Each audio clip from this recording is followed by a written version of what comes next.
Well, all right, everybody. Welcome to episode number 36 of Sports Cards Live. You know, as usual, we're going to start off. I'm going to do a few thank yous out there. So today is Wednesday, episode number 36. A week ago, last Wednesday, I want to thank Jeremy Murray, Vice President at Beckett Grading Services, for joining me. We had a great show. He answered all the questions that came his way, answered some challenging ones. That video does live on the YouTube channel still, so be sure to check that out. I warn you, it's long, just like all my videos. They're quite long, so bite them off in chunks when you do watch them. Also want to thank, from this past Saturday, none other than Brian Gray from Leaf Trading Cards joined me. We went close to 3 hours. The guy can talk. He's got a lot to say. He's very entertaining, so check that one out. Again, bite it off in chunks. It could take you a while to get through the whole thing. I'm going to let you guys know that coming up on Saturday, my guest is going to be another person from Leaf Trading Cards, Greg Cohn, who's the product development manager there. He'll be on. We'll talk about what goes into making their hockey sets and all of their other sports sets and non-sport and everything. That should be pretty interesting. And then next Wednesday, I'm going to have on, which is August the 19th. Joining me is going to be Ken Golden of Golden Auctions. And what's going to be really cool is that 3 days later, his big auction is going to be ending on the Saturday, the 22nd, with the Mike Trout Superfractor that is currently at close to $1.8 million in bids. So we're going to be talking about that card and many more that are going to be up for auction coming soon after he joins me. I want to welcome any new viewers to Sports Cards Live. If you're joining tonight, thanks for joining. This is episode number 36. This show was born out of COVID. Started doing it in April. So lots of videos in the archive in the YouTube library. Please check them out. If you are so inclined, you can pick the ones you like and give them a watch. Again, they are long, so bite them off in chunks. Getting close to 1,000 subscribers on YouTube, in the 900s now. So thanks to everybody who has subscribed. And if you have not yet subscribed and you are willing to consider doing so, I would greatly appreciate that. And as always, guys, keep in mind tonight with our guest, Steve, questions and comments from you will be in play. So feel free to ask them in the comments and, we will most likely address them. So without any further ado, let's bring out my guest this evening. His name is Steve. And as I've been saying, he owns what is one of the crown jewels of the sports card world right now. So let's bring him out. Steve, welcome to episode number 36 of Sports Cards Live. It's a pleasure to have you. How you doing tonight, man? Hey, really good. Thanks for having me on the show, Jeremy. I've appreciated, I think our relationship for a long while now. It's going on almost 2 decades, and really love what you're doing with the show.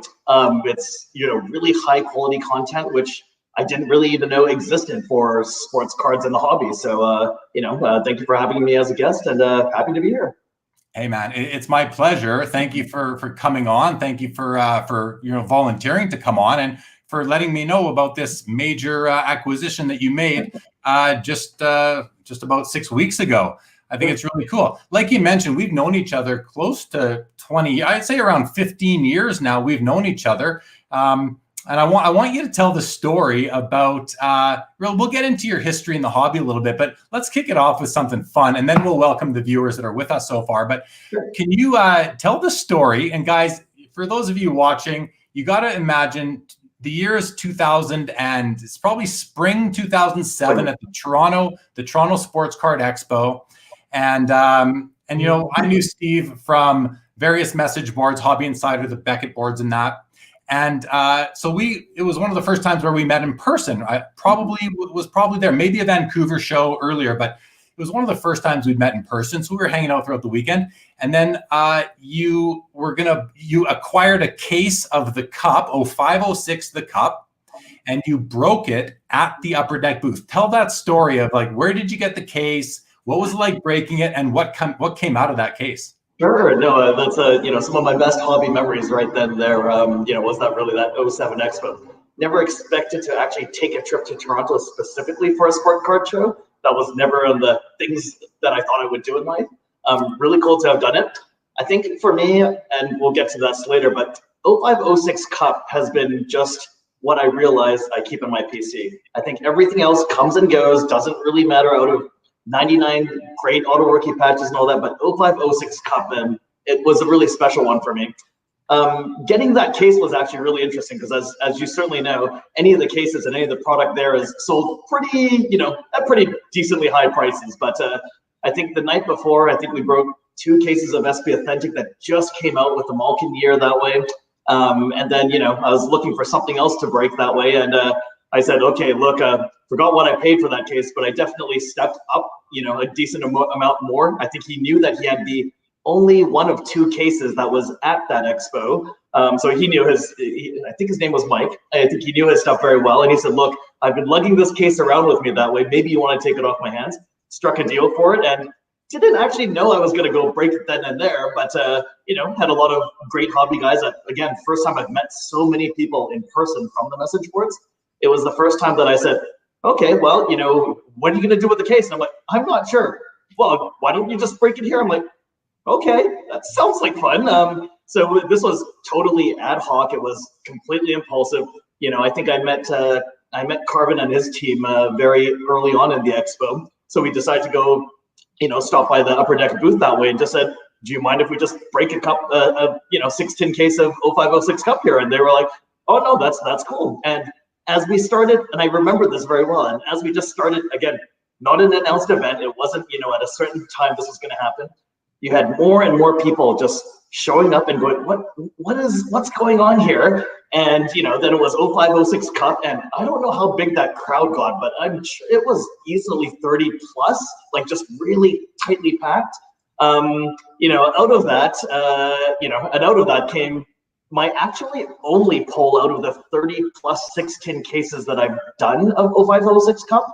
And God knows a lot of, I'm sure probably another 20 tins that are just loose tins before I got smarter. It was my first Crosby out of 99 rookie patch auto that I pulled, and it was a barely 2-color, but one of those things that I knew was, some people might not know on the 0506 Cup, but out of the 99s that were there was John Phaneuf, obviously Alexander Ovechkin, and Sidney Crosby. Those 3 cards out of 99 are actually lighter in background versus the out of 199 regular rookies that way. So if you had a Lundqvist, a Vanek, a Parise, etc., they were actually darker that way. So when I saw that light bit and I knew it was the design of a rookie card, I knew I hit one of the 99s. And then when you started seeing a little bit of the penguin colors, that yellowish, the darker yellowish that way, and then a bunch of black, I was pretty sure I knew what it was. And it was it's kind of funny. I was on Hobby Insider, saw really quickly. I don't know if Kurt is watching. I think he goes by Gabby guy. He was literally there right beside me, and I think I got pretty lightheaded. Just it was kind of really surreal to me. It was like just something like out of a movie or a dream, and I think I was about to just even fall backwards or something, holding the card and just literally just flipping that next one really slowly that way, and and I think I'm glad hobbyists are around, because I think it was him, and it was also Frank and maybe a couple of others that said, Steven, before you do anything else, let's protect this card first, and then you can go figure out the rest of it. And it was, and I enjoyed that a lot, because I think for me, the hobby, I like to go pay it forward. I remember, I think out of that break, for me, as I've told you, besides this Crosby card that, my most recent acquisition, everything else for me in this hobby has been just an expense, as in, it's just leisure to me that way. It's just entertainment. And what makes me really happy is that I'm able to go, give, some printing plate one-of-ones to people that were looking for them and whatever else. I'm not there to go wholesale everything else for some dollars, but, I've had a lot of people kind of pay it forward to me, and I'm happy just to kind of give back whenever I can. So it was really cool just to go, I remember pulling things like a one-of-one, like Corey Perry printing plate and everything else, At that point, a pretty desirable card, and I was kind of like, I ran to a Corey Perry collector that way, and I was like, wow, you know what? I'd like to give this to you. And people's face like that is just something you can't really pay for. So it was really cool. I really enjoyed that whole experience. So yeah, that's awesome, man. I mean, I was there. I was one of those people crowded around watching you crack the case. So for people watching, if you don't know, he said a lot of things that if you don't know what he was referring to, you might not know what he meant. So I'm going to clarify a few things. First of all, he talked about a 6-tin case of the cup. So it basically talking about an unopened box of cards that had 6 individual packs inside. Each pack was probably retailing at the time for close to $500. So you probably paid $3,000 for that case of cards. Way upwards of that. And at the time, it could have been more, could have been double that, whatever it was. Those are not cheap packs of cards. But you bought the unopened pack, the unopened case at the expo in Toronto, and then you were hoping to hit one of the 99. So what Stephen means by that is that certain of the rookie cards are limited to 99 copies. That year, there were 3 players, Crosby, Ovechkin, and Dion Phaneuf, who, believe it or not, was hot back then in the hobby and a decent defenseman as well. So you were looking to get one of those 3 rookie cards out of 99. And the odds of getting any one of those 3 rookie cards out of 99 are very slim. And then the odds of getting the most desirable one at the time, which was Sidney Crosby, was 1 in 3. So not only did you have to hit one of the 99s, which is very difficult, then you had to hit the Sidney Crosby. And it was just so funny because you were opening this case at the expo in front of dozens of collectors at the upper deck booth, which was great because now, there's no question about anything. The card came out of the pack, you own it. And as you said, you pulled other cards there and you were I remember how happy you were. We were also happy for you. And I remember you had all the other cards and you were willing to just give away gifts to people at the time if there was something that they needed. That was very generous. And it was awesome. That was an awesome experience. So really cool story. I think that's a good one to kick off with. We met first probably at maybe that might have been the first time we met in person. And was that the first time I was set up at a show, or was it the first time I was set up at the expo? I don't remember. Yeah. I know it was the first time that our mutual friend Aaron that way, he set up a specific booth that way. And I know you and him were either had a deal of showing some cards together or something, but you were on the other side at times or manning his booth or there was something there, but it was one of the first few times that I think that, he was used to showing up, at card shows. You could tell he was kind of a veteran that way, but it was dare I even say on your own show that way that at even one point, Jeremy Lee, started getting into maybe the other side onto, the being a dealer, if you will, that way. And, I've told you, I still remember very well, like when Aaron had to leave somewhere else and said, Jeremy, please watch my booth for me and all that. And he had all these great, he had a 3-color Crosby out of 99 as well. And I remember that. And along with other very big cards that way. And, I remember Jeremy just kind of looking down and just saying, this is just really cool to be on this side. And again, it was just a cool moment for me because I really remembered that when we were hanging around a lot. So that was really kind of when the light bulb went off for me that maybe I should stop just attending card shows and start setting up at them as a dealer and maybe, get the advantages of being a dealer at a card show. So yeah, you were there for that aha moment of mine, and I haven't looked back ever since. So before we get into more stuff, let's just see who's joining us. Matt, welcome to the show. Go Flyers. In our house, my wife's a Habs fan, so we're kind of hoping for them. I don't even know what the score is in that game right now, but if anybody wants to post it up, I'd be curious to know. Ziggy in the house, as always. Ziggy, good evening. Ernie, welcome to the show. Jason, I turned off the Habs game to watch tonight because this show is infinitely better than both the Habs and the Flyers. Thank you, Jason. That's very complimentary. I'm glad you like the show. Mike, welcome to the show. Howdy to you. Steve Elmore, hello. And hello to me. Les, 36. What is 36? I don't know what he's getting at with 36, but hi, Les. Welcome to the show. Dave, welcome to the show. D. Cabral, first one, looking forward to it. Welcome to the show, Sports Cards Live. D, glad to have you. If you haven't subscribed to the YouTube channel, please do. I'd greatly appreciate it. Al, good evening. As always, Legion, welcome back. As always, Scott, how are you doing this evening? Mike says, Steve, love how knowledgeable you are on this set. Appreciate the expertise. Yes, he is so knowledgeable on the 0506 Cup set. And it's important to point out, everybody, that the Upper Deck puts out several brands every year. And at the end of the sports card season, they put out their number one brand. It is called the Cup. And it is, 0506 was the first year they put it out because that was the year that Sidney Crosby and Alexander Ovechkin were rookies. They were drafted in different years, but we had the lockout in 0405. So they had their first rookie cards coming in 0506. And Steve here is an expert in that set. He's pointed out details to me that I didn't even know were details in the set. So really cool. He is an expert. Thanks for recognizing that, Mike. Simon says Steve seems very. Why wouldn't you be enthusiastic when you just bought a single hockey card for $125,000? You're going to be enthusiastic about the hobby. If you're not, there's something wrong. Paul, welcome to the show. Looking forward to having you. Aaron, welcome to the show. Jason Wormy, this is Jay Wormy. I call him Worm Dog. This is one of my close friends from my university, and they're from. Jay, thanks for joining. Great to see you. 2-1 Philly. Thanks for letting me know. I got to cheer for the Habs, though, everybody. I got to cheer for the Habs for my wife and her family. Sean, welcome to the show. Thank you very much. Does Steve collect anything other than the cup? Steve, do you want to quickly address that question? Yeah, I can take that. I've tried, I'll say nicely.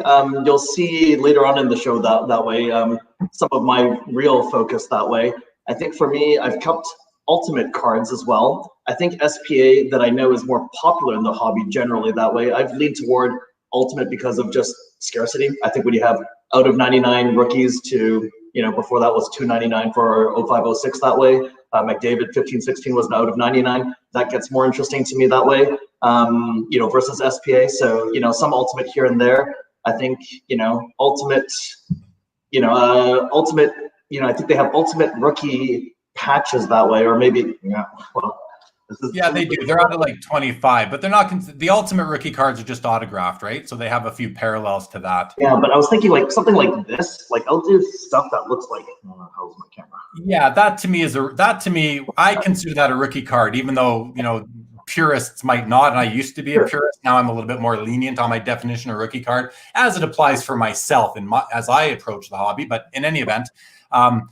Yeah, great. So definitely, yes. Yeah, you do collect a little bit other than just the cup and other than just 0506. And you'll talk a little bit later. We got some other cards that he's going to tell us about that he owns.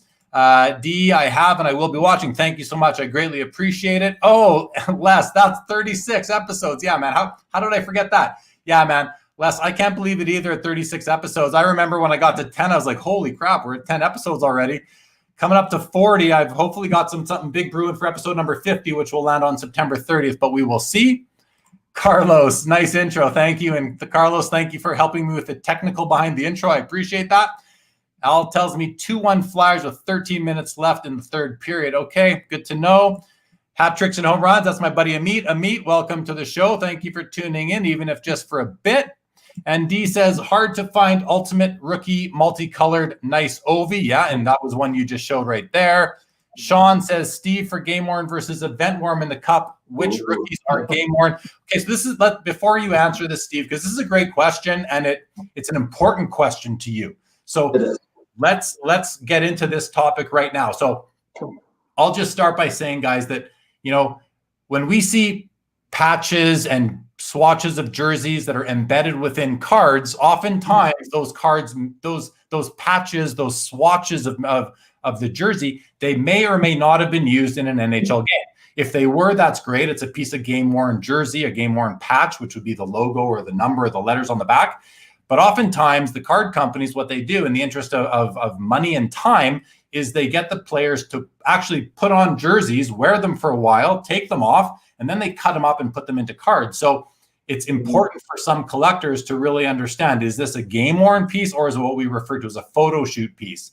And it's not consistent. Really, I shouldn't say that. I say it hasn't always been one way. They've started with game-worn. They've gone more towards photo shoot now. But why don't you, Steve, talk about what is photo shoot and what is game-worn in terms of rookie cards from the cup, and specifically those that are numbered to 99. But before you do say that, before you answer that, I'm just going to bring up, because we have watching right now, and a comment just popped up from none other than Billy Celio, who is a product manager for Upper Deck. And let's see what he wants to say. It might be about this. So Billy says, is there something in the cup that you want to see or that you have a favorite insert? I might know a guy. Okay, we'll come back to that. Let's start with Sean's question, Steve. Sure. Yeah. Which game worn and which ones aren't? So out of the 99s that way, I'm going to forget about Phaneuf, because I pulled 2 of those on Ricky patches. They didn't make me happy. Don't remember, but I will probably say I think that one was actually photo shoot. The 3 out of those 3, Crosby and Ovechkin were game used rookie year. There's actually one other out of 199 that is Mikko Koivu, for some reason, is the only other one that's game worn that way. Nothing else, I'll maybe have something, save that for later, but those are the only rookie cards from Cup Auto rookie patches that have been game worn. That one specifically, I had during that expo, that 07 Spring Expo, having a sit down chat with Carbon, I told him how awesome it was that way. I really loved, that was a big part for me. Like, as cheesy as it is, but when you take a look at the Upper Deck stuff and getting something along the lines of getting you as close to the game as possible that way, that's really what I felt when you actually had a piece of hockey history on a game-used memorabilia from your player's rookie year. That was huge value to me. When I probably broke about 10, 12 cases of 06, 07, and my first case I ended up landing the Malkin that way. And when I turned the back and I saw a photo shoot, I remember I got pretty disappointed there, and I was kind of like, oh, why did you go away from that? And again, I think Carbon's answer was pretty straightforward. He said, look, well, there's only that many dollars that we can put in the product. These auto rookie patches for the Cup are the best player's rookie card, period. Why do we need to go spend the extra money and buy game used jerseys versus using photo shoot? We'd rather, increase the value in the hobby for the specific product in different ways, which made a lot of sense because, I mean, you take a look at, you take a look at McDavid's 15-16 Cup. They're all photo shoot that way. The only card that McDavid has that is game used rookie year is his limited logos. But that's where it's interesting because those auto rookie patches, even though I'm not a believer in it and I see a lot of value in it, it seems like the rest of the hobby doesn't really, right? So, that is what it is. Okay, and since then, I believe that Upper Deck, for the most part with the Cup, the rookie patch autographed cards are, for the most part, all photo shoots still. And I'm not sure if I had thought that maybe one of the more recent ones was game worn, but I may be wrong. Billy, if you're still watching and you know of any recently that have been game worn and you could let us know, that'd be great. But if they're not, they're not. And I mean, I understand what Upper Deck has to do in order to make the business model work, and in order to have the product come out with the margins they need to target and at the cost they need to incur. It makes sense. And sometimes it's early in a player's career by the time these cards come out. So I think the logistics and turning around game worn jerseys is a challenge for them too. But hey, we're not here to talk about why or what. It's more or less really your approach to all this and what you like and what you don't. So let's get to Billy's question for you though. And it's a great question. I'm glad he's asking it because it just shows that Upper Deck is willing to listen to collectors, especially collectors that are buying their product, and say, hey, is there anything that you saw in the past in a prior year of the Cup that maybe they don't do anymore that you'd like to see again? Does anything come to mind instantly for you, Steve? It's kind of funny. Well, I think even Sean's question that way, for me, that's obviously, I understand Upper Deck's justification that way, and I'm sure I'm probably in the minority, but if you ended up having to go, I'm going to make up a number, but if you increase the price of the Cup by 20% and you said, well, your biggest rookies that year are going to be game used that way, I would pay. So that's just me, but to Billy's question, is there a sort of, aside from changing the swatch itself, is there a certain insert set that you had collected back in the day, or? Oh, yeah. And you know what? Let's pose the question to everybody else watching. And if you're watching and there's something that you'd like to see come back in the Cup, put it in the comments and we'll bring it on. And hopefully Billy is still watching and can consider that, because Billy is the product manager at Upper Deck who builds out this product every year. So we have the right ears and eyes on this show right now to maybe have some influence on what is the number one product in hockey cards. So, okay, let's keep going. Brian, welcome to the show. Brian Kingsley, as always. Steve says, I'm not up on hockey, have low-end hockey cards from the collection I bought years ago. Fair enough. You're not alone in that position, being in that position, Steve. Sean says, I'm with you on the game used over the photo shoot. Thanks for that. And Jeremy, keep on rocking, broski. Thank you, Sean. And Sean was actually my guest for, I believe, episode number 3 of Sports Cards Live. So that's a real old one. If anyone wants to go back that far and watch it, I invite you to. And hopefully it's not too embarrassing for me to watch that early on in the life of Sports Cards Live. D says, is there any way to know which RPAs have not been pulled? I'm guessing not. And D, there's no way to know because we don't know what's being opened right now. And not every card that gets opened is shown anywhere on the internet. Many are, because a lot of collectors post their cards on Facebook, Instagram, message boards, eBay, for sale. So, but it's impossible to know what hasn't been pulled so far. Dave would like to see Titleists again, Billy. Titleist was a really popular insert set. Dave would like to see that one come up. Billy says that Eichel might have been game used, if I remember correctly, but don't quote me. So there you go. Eichel might have been a game used jersey as well. Okay, great stuff. So let's talk a bit about your history, Steve. Like, how did you get into hockey cards in the first place? Great question. I'll try not to keep this one too long, but it's actually really core to how I am as a Canadian. I came over from Hong Kong. Parents moved over here in 1985 that way. So, I've been here for sure most of my life. I call Canada certainly my home that way. It's where I grew up in high school. It's where I went to elementary school. And the first thing that I did, I remember getting over to, elementary school was, it was kicking hockey with a puck. It was taking sticks and batting this, orange puck around that way. Goalies with funny equipment that way. And everyone wanted to talk about it. And that's all kids did. So, you had no choice but to kind of, and it was exciting. It was fun. And I started getting into hockey in that way. And then the cards came later. I didn't know that there was such a thing. And I think it was is it 88, 89 O-Pee-Chee with the pip push tack that was, different colored borders and all that. That was the first year at that point. I'm kind of, like 8 years old at that point, probably in grade 3. And people at school were putting them against windows, right? You would flick these cards against windows. And, the ones that got left over at the breaks were, either water damaged, it didn't fly anymore, it was so bent.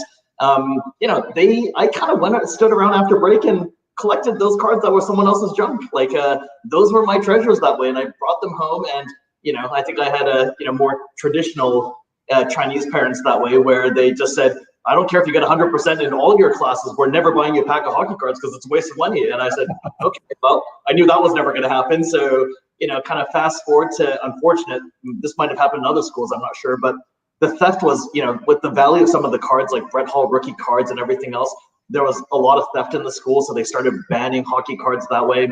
I think probably, like Pavel Bure of first Upper Deck year to like Solani second year that way was probably when, cards were just done for me. Like, I didn't have anything more to do with them, but not that I ever had any, but it was always fun to look at friends' stuff, and it was really cool.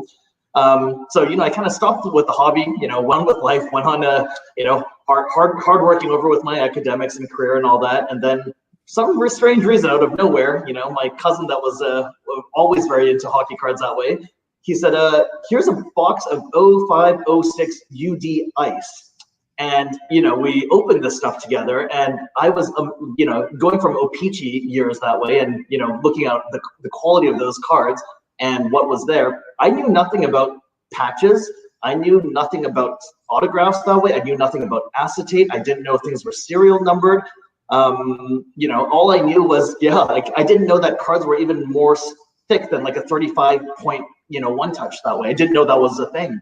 So I remember pulling, like UD Ice had a lot of those. They're out of like so many, like, I don't know, 1,000, like almost 2,000 or 1,000, but the common like rookies that were acetate. And I remember looking at them, I was like, these are just really strange and really cool. And, it had a very different feel to it.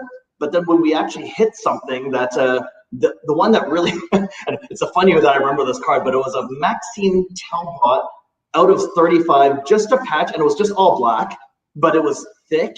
It was acetate on the surface and on both surfaces, front and back, and sandwiched. But this thing felt like there was heft to this thing, right? Like, maybe even getting back to Billy's question, I will say the first dual honorable numbers that were about 180 point thick that could not even fit in some holders, I loved those cards out of 10. I went after that set, and I love that set. Anyways, but going back to like, that's what kind of fueled my interest and curiosity was honestly just a harmless box of UD Ice out of, and I didn't know who was in there. I didn't know what to expect, but it was really cool to, have that, right?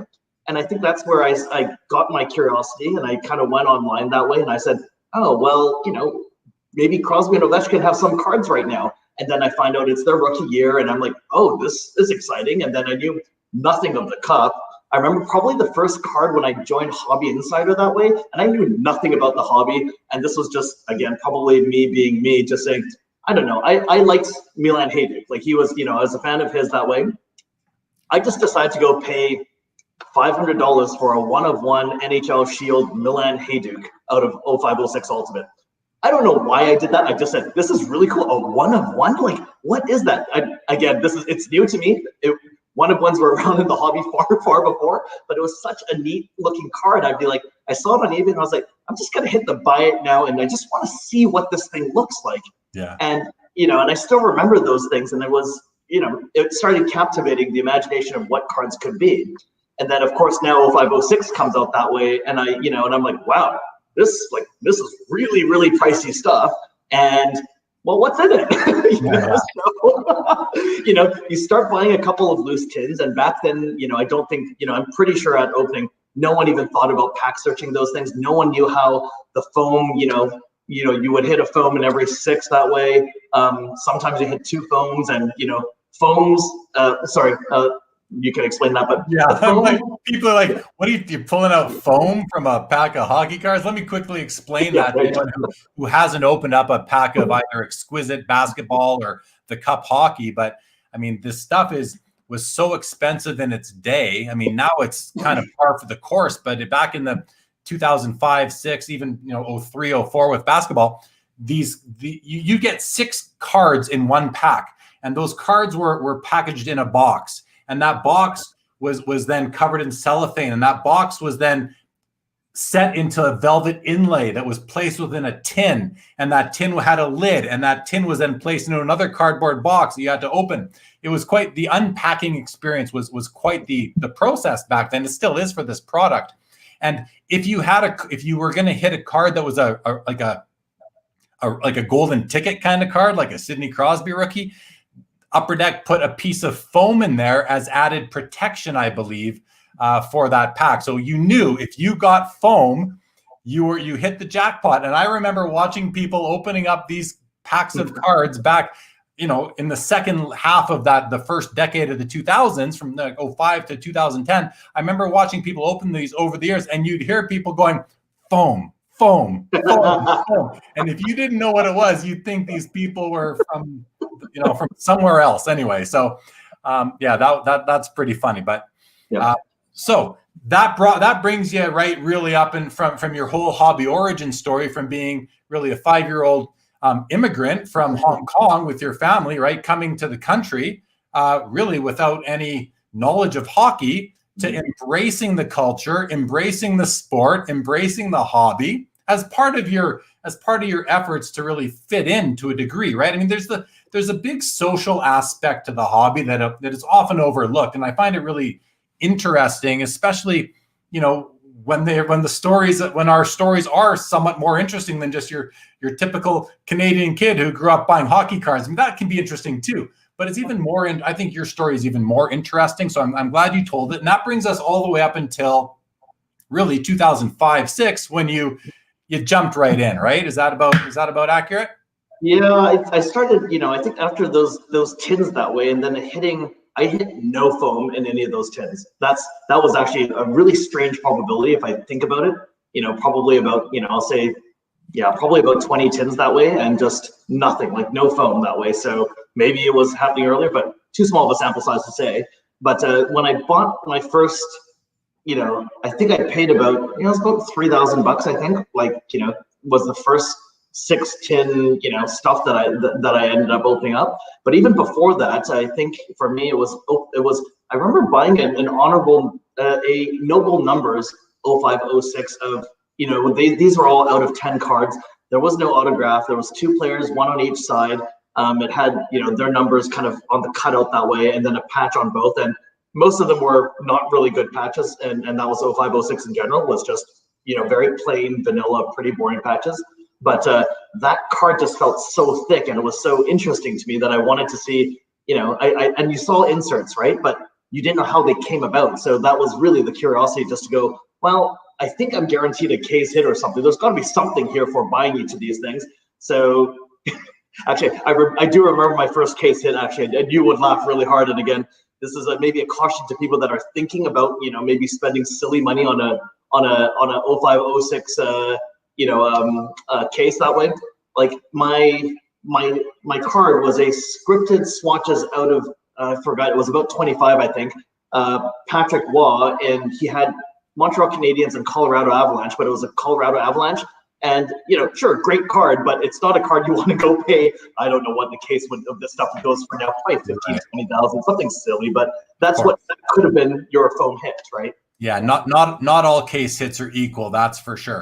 Okay, so back to earlier. Paul Cashman says, bring hot dog inserts to the cup. That's for you, Billy. We want hot dog inserts in the cup, please. Sean says, what is it about the cup brand that makes it that expensive versus other brands of Upper Deck? Just trying to increase my knowledge, relatively new to the hobby. Well, Sean, it is the highest end product. It's the fact that out of every pack, you're going to get at least 2 autographs. You're going to get at least 2 cards that have game used memorabilia in them. And this is old. These are old kind of guidelines. They might have changed and you might be getting more now, but you're really looking for these big hits. There are one-of-one Shield cards, the NHL Shield that sits right up here on the jersey. You're going to get one-of-one property of cards where they have the player's name from the stick, cut out of the stick, embedded in the card. You're going to get, the nicest patch auto cards, which are called limited logos and honorable numbers of the best, the Wayne Gretzky's, the Sidney Crosby's, the Mario Lemieux, the Alexander Ovechkin's, Connor McDavid's, the list goes on. So it's really just the highest end product in hockey cards as far as Upper Deck goes. And every sport has their highest end product, whether it's national treasures in basketball or, I'm not even sure what the highest end product that Topps does for baseball is these days. But I know there's several high-end products there. So, but anyway, it's just a super high-end product with beautiful cards. And you're going to get like every card you get is going to be something quite substantial in there for the most part. So I'd say if anyone has a better answer than that, I'm happy to hear it, and I'll throw it up on the screen. Brian says, Fleer hockey cards, LOL. Why are they so cheap? What else is cheap? Be a player. I mean, an Upper Deck hasn't done a Fleer product now since probably 2016, I believe. And I keep on lobbying with Billy and others at Upper Deck saying, let's bring back a Fleer product because I think it's a great gateway for basketball collectors to become a bit more interested in hockey cards. And once we get the basketball collectors in, sky's the limit because they seem to love spending lots of money on cards. So that's always good. D says to Steve, love the backstory to the start of your hobby. Yeah, for sure. That's always interesting. Paul says lots of autographs and patches in the cup for sure. Billy, here's great information, guys. This is why you watch this show, because Billy says it's tough to use game used jerseys because these cards are made so early. Sometimes teams don't give us our jerseys until the end of the year. Again, Billy works at Upper Deck. So he's saying sometimes teams don't give Upper Deck the jerseys that are coming to them until the end of the year. And by then it's too late to put them in the cup. The cup's already been packed out and cards sent to players to autograph and all that. Don't want to risk redemptions on top rookies at that price point. So very fair. And Thomas says, Billy, you a gangster. For sure. Awesome. Thanks for that, Bill. And Rick, that's so important because we hear online all the time. I read kind of complaints and, people grumbling about the cup and why is, for this price, but why isn't it game used? And yeah, we'd all love it to be game used. That would be optimal. But the fact of the matter is there's logistics involved, and Billy just explained it. So pretty fair comments. I appreciate it. Yeah. Brian, I got foam. I got what does that mean? I got foam. Only a sports card collector would understand that, and most wouldn't still, right? Mm-hmm. Sean says, more so than Black Diamond, ingrained SP game used and authentic. Sean, if you're speaking to is cup more high end than those? The answer is yes, but if that's not your question, feel free to restate it in the comments. An unidentified Facebook user says, cup hockey. Yeah, no doubt. It is what everybody, there's people I see in the hobby that they'll save up all year to buy one pack of this stuff because it's more than $500 a pack for the current year's product. It's probably gonna be $750 when it comes out this year. So it's very expensive, and people really savor opening up even one pack of it because it's an exclusive product. Paul says, yeah, limited numbers on the rookie cards, again, to what makes Cup the best. The rookie cards are short printed. They're 249 isn't necessarily such a short print anymore, but it's a lot short printed than the mainstream product. And then if you hit one of the best rookie cards, it's going to be limited to only 99 for even more scarcity built into it. Paul says, Sean, the cup is Carvin's baby. Yes, Carvin Chung, who has been my guest on the show twice. He invented the cup as well as Exquisite in terms of the brand itself and came up with that concept of a super high-end product. And that's why, Steve, you were alluding and referring to Carvin earlier on in the episode when you were talking to him about your disappointment when you found out the Evgeny Malkin rookie didn't have game-used memorabilia and it was photo shoot. So it's always been nice with Upper Deck that the guys are at the shows and willing to talk to the collectors. It's called Cup Hockey, the Holy Grail. Very fair. What was the original name of Property of? I mean, going back to 0506, they were called, if that's when they debuted, I don't even remember, but they were never called anything but Property ofs in the cup, as far as I know. What does Amit say? Amit says, I've witnessed two prominent collectors doing pack poker with 0506 cup, and that was a sight to see. Memories, how much did that cost? So if you don't know what he's talking about, everybody watching, pack poker, basically we're each going to buy a pack of cards, and we're going to open them up, and whoever gets the best card, let's say, who has the best card is going to get both packs, or whoever has a card with the player who, say, is the tallest, gets everybody's the most penalty minutes in a season on the statistics on the back, gets everybody's cards. And we play it often at trader nights and that, where you're buying, $5 packs.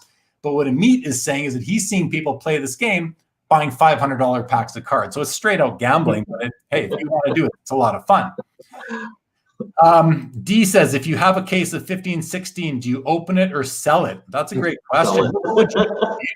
But what would you do if you had, again, that's the year that has Connor McDavid's rookie year in it, potentially. Yeah. I actually don't know what those are retailing right now. I think for 15-16 Cup 610s, I think we've probably, a good friend, one of my best friends in the hobby and I we probably broke about 50 or 60 cases. But that was at a much lower, it's probably a third the price of what it is now. But again, those McDavid, when he was first coming out of the gate, was about a $13,000 card that way. So again, that's kind of commensurate with what it was. Sorry, let me interrupt. Just answer this question first, then I'm going to take you back to another. Oh, sure. If you had a case right now, would you open it or would you sell it? Sell it. Sell it. Okay. Now, thank you for that. That answers the question. But you, in your answer, you mentioned something that some people might not have heard. You said in the year of 15-16, you, along with another hobby friend of yours, opened between 50, I think you said 50 and 60 cases of the cup. Keeping in mind, everybody, that a case of that product was probably $4,000 or $5,000. So if you're opening 50 or 60 cases, you've made a significant investment. What's that? That's like encroaching on $250,000 pretty much. Tell us about that. Most people watching have never been a part of that or witnessed anybody bust open $250,000 worth of sports cards. Can you tell us what that was like, and did you do it all at once? I think it was done mostly all at once and in one day, pretty much. It was, I don't know, it's surreal. And the sad thing is, you kind of go hunting for things after a while, like as you would probably assume. There is a massive amount of garbage that you got to throw out with everything else. It's fun to see what comes out of it because, I don't know, I'm a stats guy, I'm a finance guy, so I love seeing, oh, well, how did we do versus the average number of, cup plates versus, we pulled more Exquisite out of 97 McDavids that way versus the cup ones, cup RPA 99s that way. We did hit the number 1 out of 99 McDavid as well, so that was a big card. That was a beautiful patch and everything else. That was really cool. Yeah, I mean, but for every, and again, I go back to the question, the slim chance that you do of hitting, you could go, the other out of 99s that year, probably Panarin's probably number 2 there, right? Oh, sorry, I forgot about Eichel, but then it was the non-autograph, right? But again, it was, you're really hunting for things that way. And if you don't hit that, I'll say that right now, if you're a seller of that case, that's a better mean expected return versus, if you end up trying I think you're just the expected return has got to be just fractions of what you're going to get. And it's just really, really tough. Like until you go through it, like, yeah, you really have to go through it. And then I think we probably hit an out of 99, probably about 1 out of every, I'll say 7 cases, something like that. That's there. About there. So the finance guy in you says sell it, but the collector in you would probably open it. And I'm only saying that because you crack 50 to 60 cases of this stuff. You obviously enjoy cracking the product. So it's not fair to say. Investor, finance guy, sell it. Take the money and run. It's a better expected return. But the collector in you is probably going to open. I think the collector and all of us would love to open it up, but we'd be so scared of, what comes out of it would not cover our cost and we'd lose. You're always going to end up with something. But okay, let's continue on here. We're just going to get through a few more of the comments and we'll move on to our next topic. So Brian says, so is the cup super hard to get or has it been available in past years? Brian, it's tough to get. The card shops are allocated the product. It's not like, the more mainstream products there's plenty of it. It is limited in production. But you can find it if you look hard enough. That's for sure. Sean says, we need to bring back Fleer Metal Universe. Here, Sean. Here. I agree with you totally. And Amit confirms it is heavily allocated and pricey. And it's been available every year since 0506. Good point, Amit. Yes, the cup has come out every year since 0506. And for the first few years after the inaugural year, coming up to the spring, everybody would always say, is the cup going to come out every year? Remember that? We'd always be I wonder if it's going to come out. I always knew. I'm like, of course they're putting it out. It's the number one product. Of course they're putting it up. But people always wondered because Upper Deck kept it close to the chest. It was a big deal for them. A big part of their product calendar. Sean says, thanks for the answer. Saw a box at 2,300. Next highest was 400. So just curious. Yeah, it depends what year. To get a year of a package of 0506 could be a couple $1,000s for the very slim chance that you're going to pull a Crosby or an Ovechkin rookie out of it, or a nice Gretzky autograph or something like that.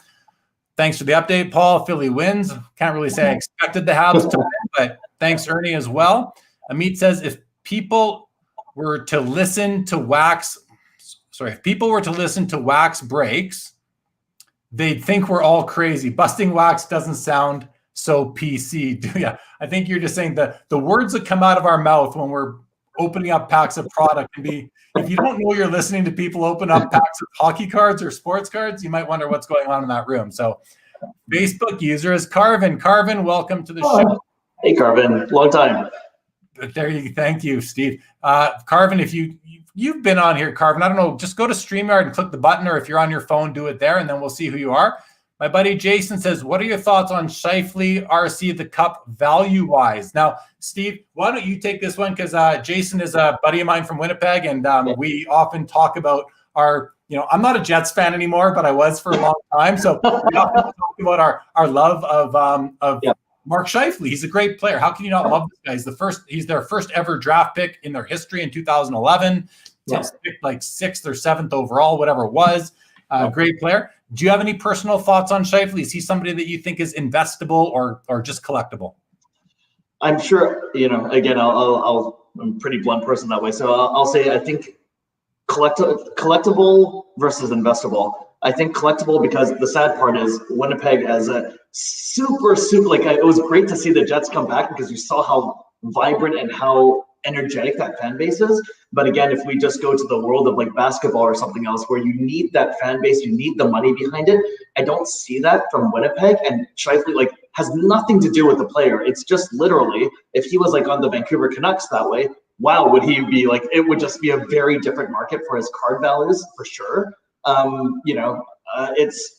And I think also one of those things, and this is just my anecdotes and my experience in the hobby for the little it's worth, but I noticed that if you have a lot of that pent up hype that way, you really kind of start having that base already, whether it's deserved or not, you start having, you take an Alexander Daig is a perfect example, right? There was so much hype there. His cards were so much higher than Paul Kariya's at that time, I remembered, and you always wanted that card. And it didn't matter until it was you had one bad year, maybe it's going to improve, but you still have time, on the way down that way. But to get someone that's coming from a lesser place that doesn't have all that hype, without being kind of a 1, 2, or 3 draft pick that way, it gets a little bit tougher that way. So I'd say, collect him if you like him. If you expect to go make money and invest in him that way, I'd be wary.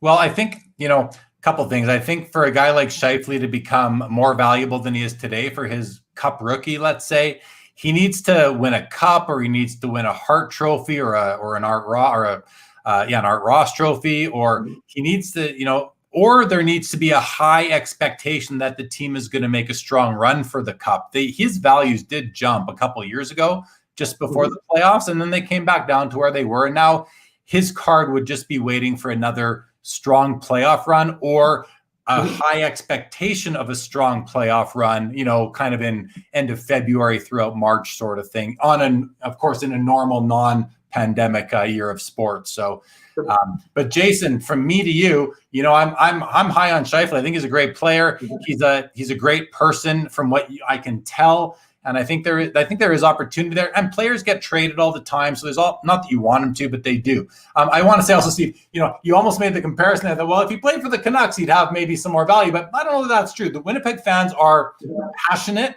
They love their team. They love their team because Winnipeg, the mentality in Winnipeg is of an underdog city. I lived there for 30 years. I know that. I can say that.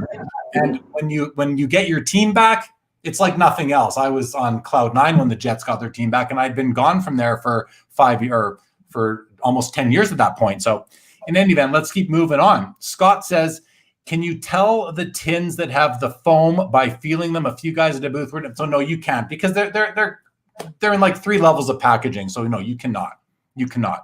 And you also can't tell by feel because foam weighs nothing. So there's no way to really know. Dave says he heard that McDavid's property of just got pulled, his only one. That's interesting. Would love to see what that looks like. Jason says, for the Cup, I take the price point for pack and use that as a budget and grab me the cards on my wallets on the secondary market. I win every time. And I've seen people do that over the years. Well, they'll actually make a game of it. They'll say, okay, I'm going to take $500 that I could have spent on one pack of the Cup, and I'm going to buy cards on eBay, let's say, 5 or 6 cards like would have come in that pack, and let's see what I end up with. And all of a sudden you're basically customizing a pack of cards, or a lot of cards for $500, and you're really sharpshooting at what you want to own instead of taking the gamble and getting whatever comes out of the pack. So I think that's a savvy sort of way to do it, but there sure is a lot. There's something to be said for being the one to open up these products as well, like you did with 50 or 60 cases of the stuff. And I mean, each pack is a gamble in itself, and you're going to get lucky sometimes. That's for sure. So Carvin says, I thought Steve was out of the hobby. What do I know? Well, I mean, Steve's a pretty low-key, semi-private guy until coming on this show. But, Steve, nice to know you're back in the hobby. And I've seen you lurking on Hobby Insider and that for a while. So great having you back. Dee wants to say thank you for answering the question. Brian says, and guys, everybody watching, we're going to get through the comments, and then we're going to talk about Steve's recent acquisition that is really the subject of this episode. So we're going to get to it probably at the 1 hour mark, because these shows go on and on. But here we go. Brian says, I've made some decent bets in my time, but wow, never that on cards. I would be a nervous wreck. Yeah, you're not alone. Many people were. Carvin says, I watched Steve pull a Crosby rookie card right in front of me. Yes, Carvin, we were talking about that. Steve told the story of that day at the beginning of the show. I was in the crowd watching as well. I remember it very clearly. Brian says, as long as I never in the same room as that 15-16 Cup, I would rip it. Yeah, you rip it from the same room. I hear you, Brian. I think a lot of us, it was planned to be stealth, just like Exquisite. So what Carvin is talking about there is that they didn't announce that it was coming out until like the last minute each year. They kind of kept the hobby on the edge of their seats, wondering, is it going to come? Is it going to come? Then boom, it's coming. Here's the sell sheet. Everybody get all excited. What does Isaiah says? Isaiah says, I remember you once had an 0506, the Cup rookie gold out of 8. Do you regret selling it in hindsight? What do you believe it would be worth today? So before you take it, Steve, what Isaiah is talking about is, first of all, he must remember you, Steve. He remembered that you had, that would be an Alexander Ovechkin rookie card from that year, but the gold parallel that was numbered to the player's jersey number. So Ovechkin only had 8 of them. And these cards these are big ticket items right now. So the question is interesting. What do you believe it would be worth today? But Steve, why don't you take it away? What do you regret selling that card? He wants to know. And secondly, what do you think that would be worth today? So kind of funny. I've had two of them. I don't have any left. I had the 7 of 8 that was, I want to say 3 color. And then I had a star patch one, and I'm going to forget what number, but I think 4 maybe. But a couple of them had star patches that way, like really, like if you looked at it today, you probably would think it would be fake, but I know those were real. I had 2 of those, and for me, I was going through it, and this is going towards carbon. I got in and out of the hobby like a good number of times because, I had a love-hate relationship with it. The love part was 05, 06 Cup always. I would just love those cards. I didn't have any problems buying, like, I'll get made fun of, but I love the eye appeal of like the out of 87 gold Crosby auto rookie patch. Like that card I always remembered, like if I look at the card side by side that way, that card on the eye appeal, because the way it blends in with the Pittsburgh colors was just such, dare I even say, like a sexy card. Like it had so much eye appeal that way. It was just, it really captivated me. I think for the Ovechkin that way, and this is a strange one, and again, this is my quirks, the autograph on Ovechkin that way, it was really tough to find a really good autograph of Alexander Ovechkin. There were times that it was really small, not proportional to the card. Things like that actually bugged me enough that I just go through them, as in they don't stay in my PC. It'll be a beautiful card, and it'll be like, well, it's just irked me enough. I think the last one I sold, and I went through PWCC on that, that was the same auction that I sold a BGS 9.5 Ovechkin 3 color that way. And I think I was telling Jeremy, this one, it was pretty recent. It was the first Ovechkin to kind of break. It's kind of a funny story. If someone offered me, I think that card, a BGS 9.5 Ovechkin auto rookie patch out of 99 3 colors, all day long, you could have, for the last 14 years, you probably could have bought that card between $4,500 and $6,500 all day long. The first time when that I listed that card, I think PWCC made a great video out of it and all that. I had no idea. I probably would have taken $6,000 for that card.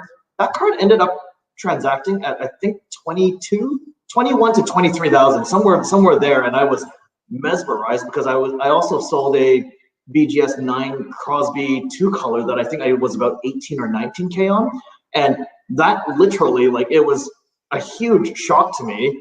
And at that same auction, I did sell one of my, I think the number 4 of 8, a star patched Ovechkin out of 8 that way. I think that transacted at about 12, I think. I would guess, again, the little that I would say, maybe that's probably a $20,000 card now. It's probably not less than that. But again, this is me personally. What I have seen is I don't think that the Ovechkin market is very hot for the right cards, but there's a lot of cards that you would think would be rising, and they haven't. Maybe that's just a lag in time. Don't know, but maybe my personal opinion, again, little it's worth, I don't think that market is that deep yet. And I think this is probably Ovechkin being Russian that way, and Canada supporting Canadian players. I think it's more to do with that versus obviously he's chasing Gretzky's record, all of this stuff, and it's really cool to be living this, like and just even have something in hand that way that that you can say you've got something kind of riding on Alexander Ovechkin and following his journey and his story, and challenging the great one's goal record. Like, that's really crazy to even think about in modern hockey, right?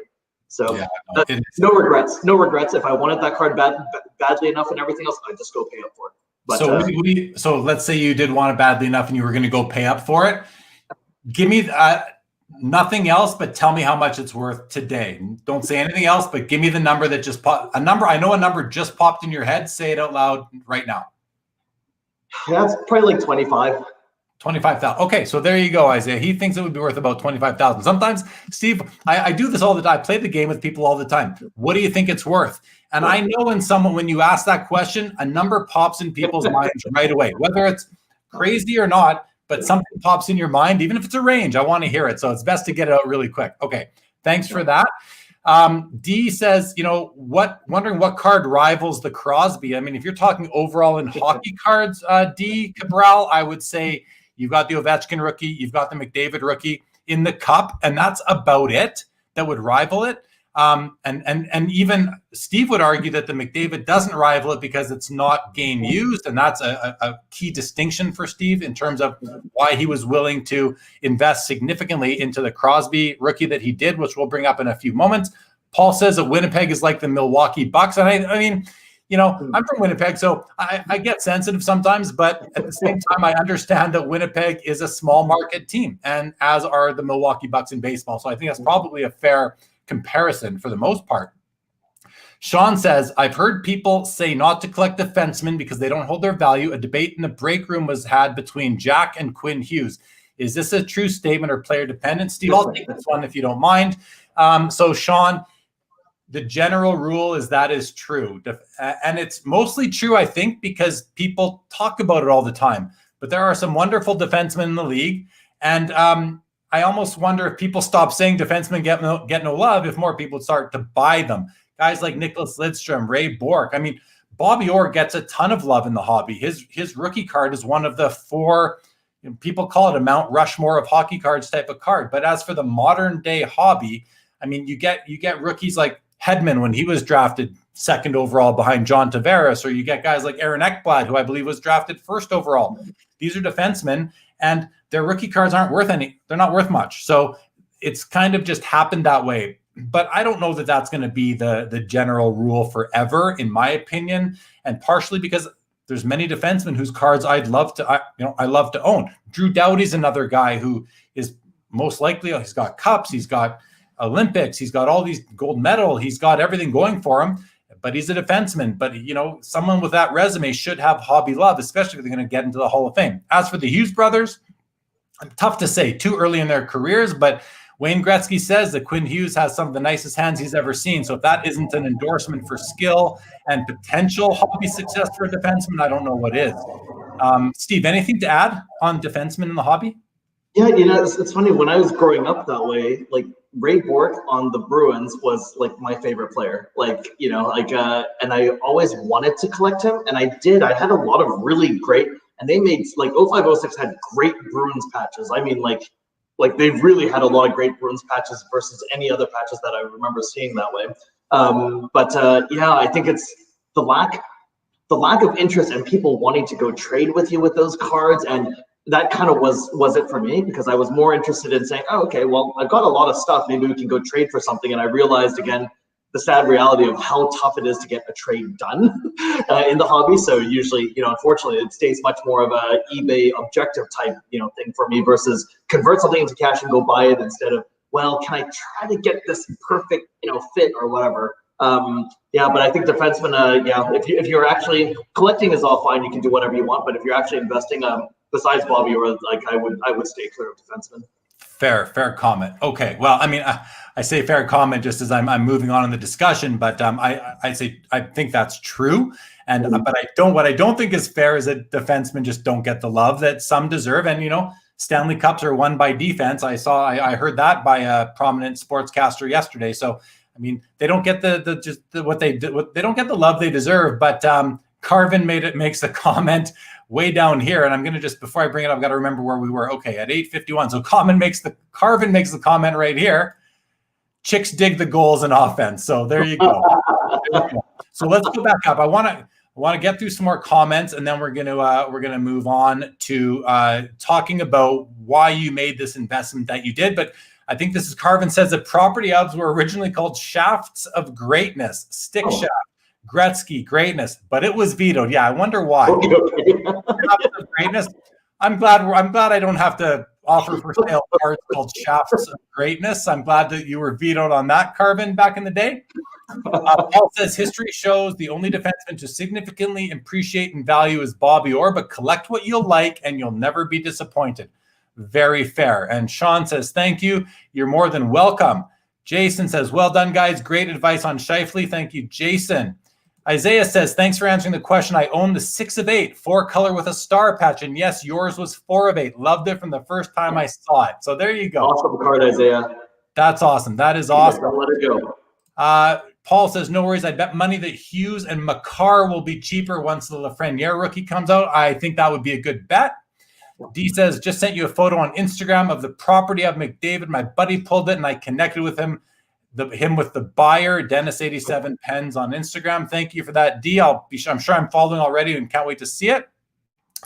Karn, the big three, may have bought the Ovechkin out of 8 from you, 4 of 8. Karn runs the big three. Karn, welcome to the show. Awesome. Good luck, Karn. I believe this is still Carvin, because I know Carvin wants to buy a Crosby RPA as for a part of his legacy for his daughter Grace, who's like 3 years old. So really, really nice. That would certainly be a beautiful asset to pass along. But Carvin, if you know, the last one sold for $125,000. So start saving up. Oh, and I guess we have, I think I know who this is. Hello, my brother. This must be my man, none other than everybody than the Mayor of Canada, Rich Barone. And I know this because he says, how about my Islanders? Congratulations on the Islanders' success. And I know you do get satisfaction, Rich, from the fact that the Leafs and John Tavares did not move on again. Jeff wants to know, what is the Holy Grail Ovechkin? I mean, Steve, it's got to be either his Cup rookie patch auto out of 99 or his gold parallel out of 8. What do you think? I actually think it's a different card. So I think for me, I've held that card in my hand as well too, unfortunately, and Carvin will know the whole story towards that as well. It would be the 05-06 Ultimate. I think it's a rookie NHL Shield, auto rookie NHL Shield logo, 1 of 1 that way. I would consider that Ovechkin's de facto best card. I think I have held also the number 8 out of 99 in my hands that way on that great 4-color patch and everything else. Really cool. But again, I think if I have to have a de facto best card that way, I consider that the player's de facto best card. The Ultimate Rookie Shield card. Correct, because that's autographed with an NHL logo that way. That once, I believe, I want to say it was photo shoot. I could be wrong, but I don't think I'm wrong. Okay, so and Carvin makes a comment below here. I'm going to bring it up because he says that it's the Ultimate Shield, but it's damaged, That's which right. is that corner. The bottom right-hand corner of that card was so incredibly damaged because my good friend ended up having the redemption for that, and they had a lot of chats to say, how bad is it? And it was really, really bad to the point that you couldn't put it into a 135 one touch. It was that jammed up that it wouldn't actually fit into one of those. Yeah. Fair. So still for me, I think they're 1 of 1s that way, conditioned regardless that way. That is just his best card still, in my opinion. So, and you know what? I do not disagree with you. I do not think that the damage on that card takes it off of its status as being the most important Alexander Ovechkin card that exists.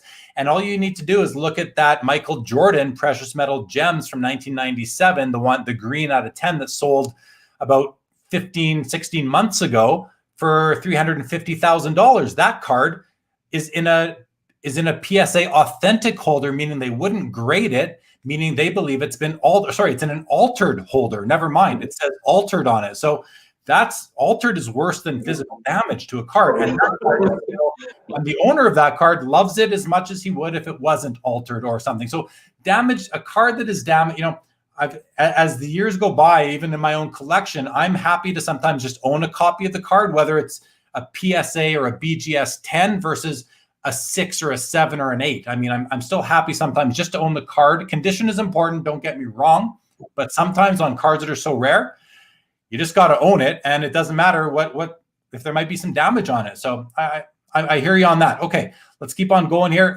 Georgetown Vintage, welcome to the show. Wants to know, what is the best place to buy and sell high-end hockey cards and RPAs? Is it eBay, Golden Shows? I mean, honestly, it's a bit of I've sold on all the platforms. I haven't sold through Golden Auctions, but I would consider it, especially since Ken Golden's going to be my guest on the show a week today. But I mean, eBay is a great place to do it, card shows, and then you know what? Person to person through social media, whether it's Instagram or Facebook. I mean, even YouTubers. There's lots of transactions are being done sort of without being publicly recorded in the public domain on places like eBay's completed listings and that. So, but it's going to be the same as high-end basketball. PWCC and Probe Scene seem to get good money for their cards. So I consider any of that, or just selling it yourself. Hey, Jeremy, do you believe that Lafreniere will spike the retail asking price for the case price? Sorry, I just tuned in.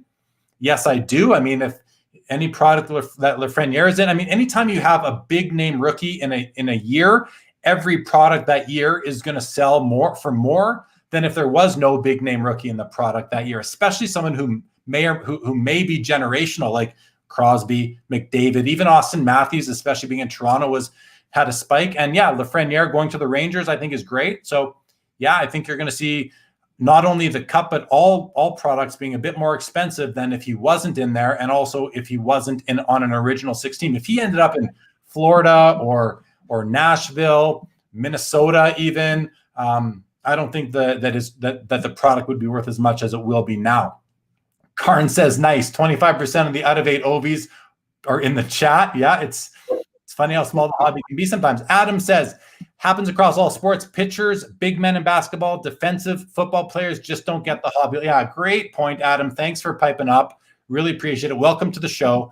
And yes, very, very astute point. So probably my talking about how I think it's unfair, it won't change anything. And that's just the way it is. And this is Richie's comment about John Tavares. The Islanders do not need him. Okay. Guys, the questions are pouring in, and I love it. Thank you very much. But we do need to get to the really the main feature here. So let's. I'm going to put comments on hold now for a little bit, guys, and let's talk about and let's show this card. So, Steve, first of all, you don't have this Crosby card in hand. You bought it on eBay from eBay Consignment Sellers, PWCC. And they offer a service where they will actually sell you the card and then hold it for you in their vault. And you've chosen this approach right now for several reasons. One is just leave it there during the pandemic, especially. You don't want to risk anything. It's obviously very expensive card. So let's just take a look at what this card looks like, everybody. So there you go. This is the card that Steve bought. And this card is, if you haven't seen what we're talking about, these RPAs. So when we say the term RPA, we mean rookie patch auto. It's just a shorthand way of saying what these high-end cards are. So it's a rookie card because it came out for his rookie year. It's got a patch right here. That right there is a one color. Obviously, it's all black. It's a game use patch. It's embedded in the card. And then you've got the autograph right here, meaning Sidney Crosby held this in his hand and he signed it. The card is serially numbered right here out of 99. This is number 52 of 99.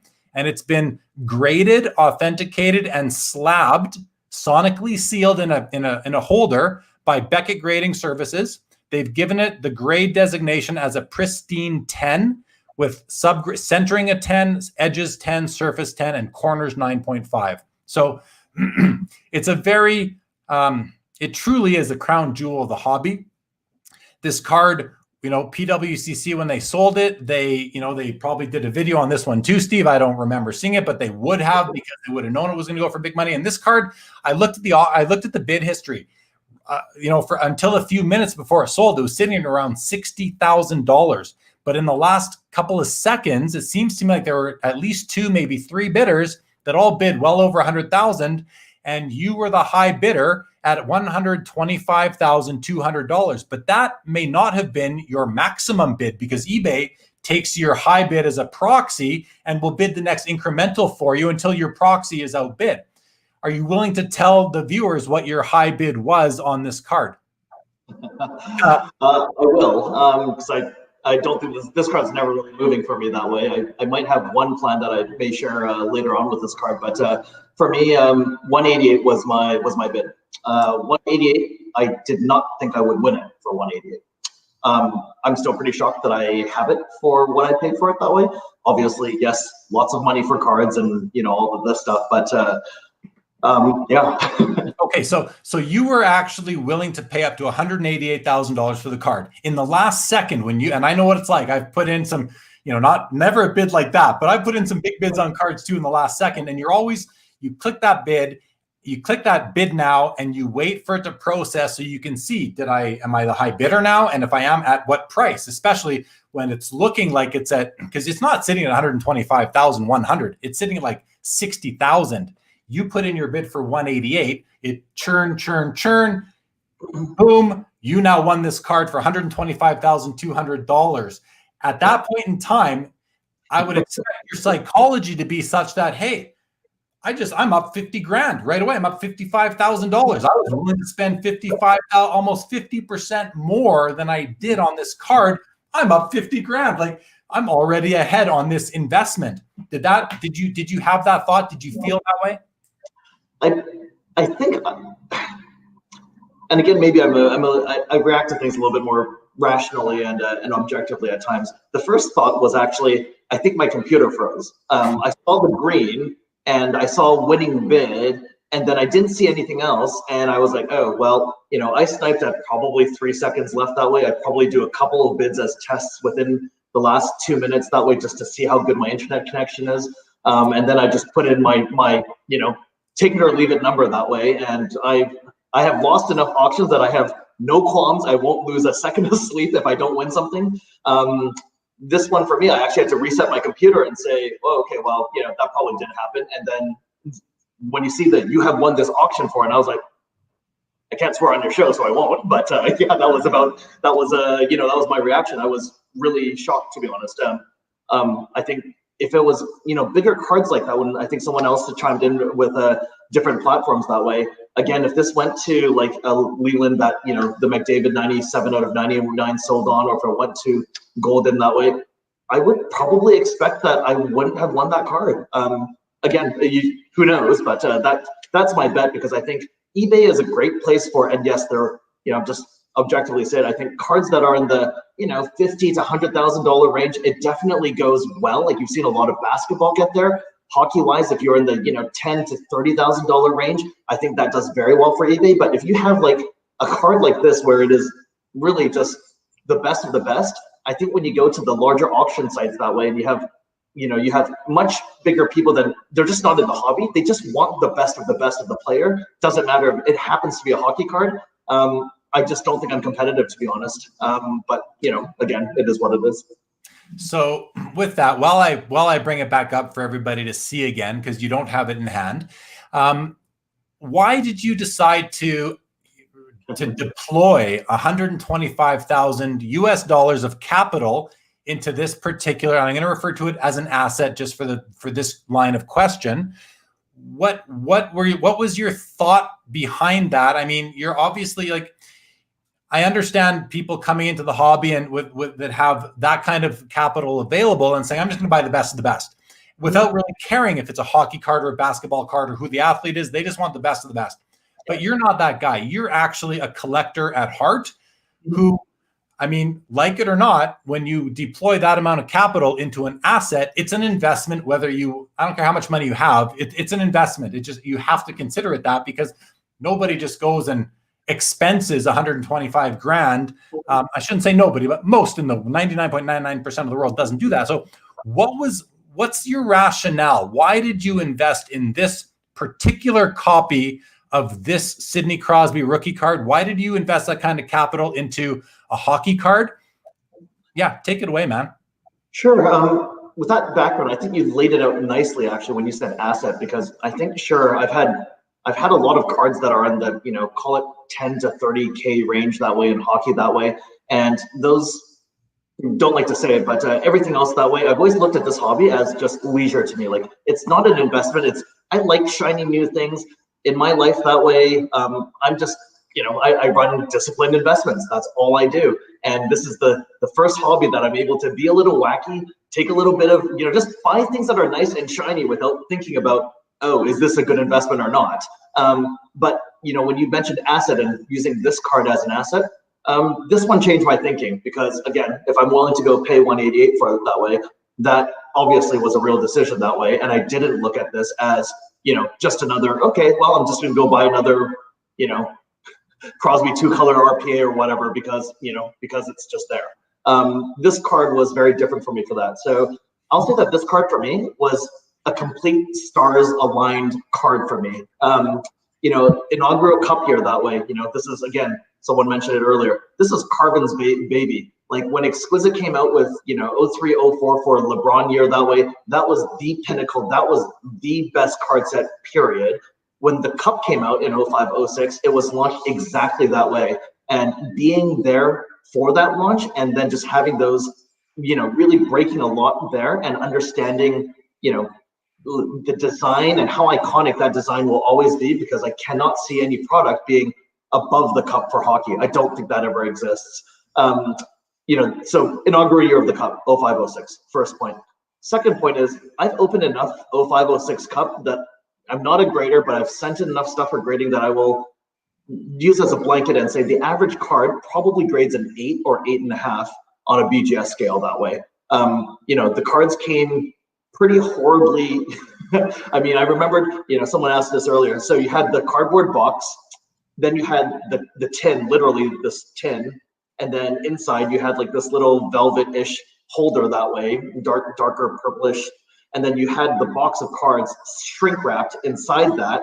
And this box of cards, I don't know, I'm getting into the details, but on the bottom that way actually had, if you can imagine, a piece of paper. It folded over, but not completely. So even if you had the card and a lot of the rookie auto patches were right there, you would start scraping the edges just from, someone's bringing, it goes from upper deck, goes to the player, goes wherever else. They can just go keep on scraping against this, or goes to the distributor, sits at a show, moves to a few shows that way before it gets to.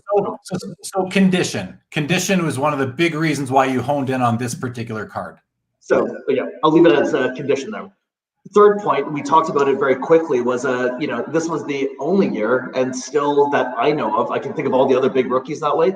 No other big rookie out of 99 that I know of in hockey has game used rookie year memorabilia. So again, that was another stars aligned and why I always go back to 05-06. The next one is a really strange one. The authenticity is so important to me. Like, I know when I was on Hobby Insider, I think I have almost bought fake Ovechkins and Crosby auto rookie patches so many times that I was so close to buying it, and then doing a little bit more diligence, it's like, wow, here's another fake 3-color. I think I've seen two fake 3-colored Crosbys within the past 6 months that way, and there's still one listed on eBay that way, and there is no record of that. And what Upper Deck did in 15-16 for McDavid was beautiful. Like, if Billy and Carvin are still here, like, just that's what you need to do with those cards. There is no question that those cards with that patch is just what it is. That did not happen for 05-06 that way, and people that don't know, when you look at 15-16 McDavid, there is probably, I'm going to say, upwards of 85 of the 99 are 3 colors. So really high hit rate. Crosby's, maybe it's 20. Maybe it's 20 out of 100 that way. I'll guess it's probably about there. Don't know what else, but that, sadly, that number is increasing because, there's some shenanigans. Anyway, going back to it. Let me jump in quick right there because and I just want to find a comment that came in here, and it ties right in.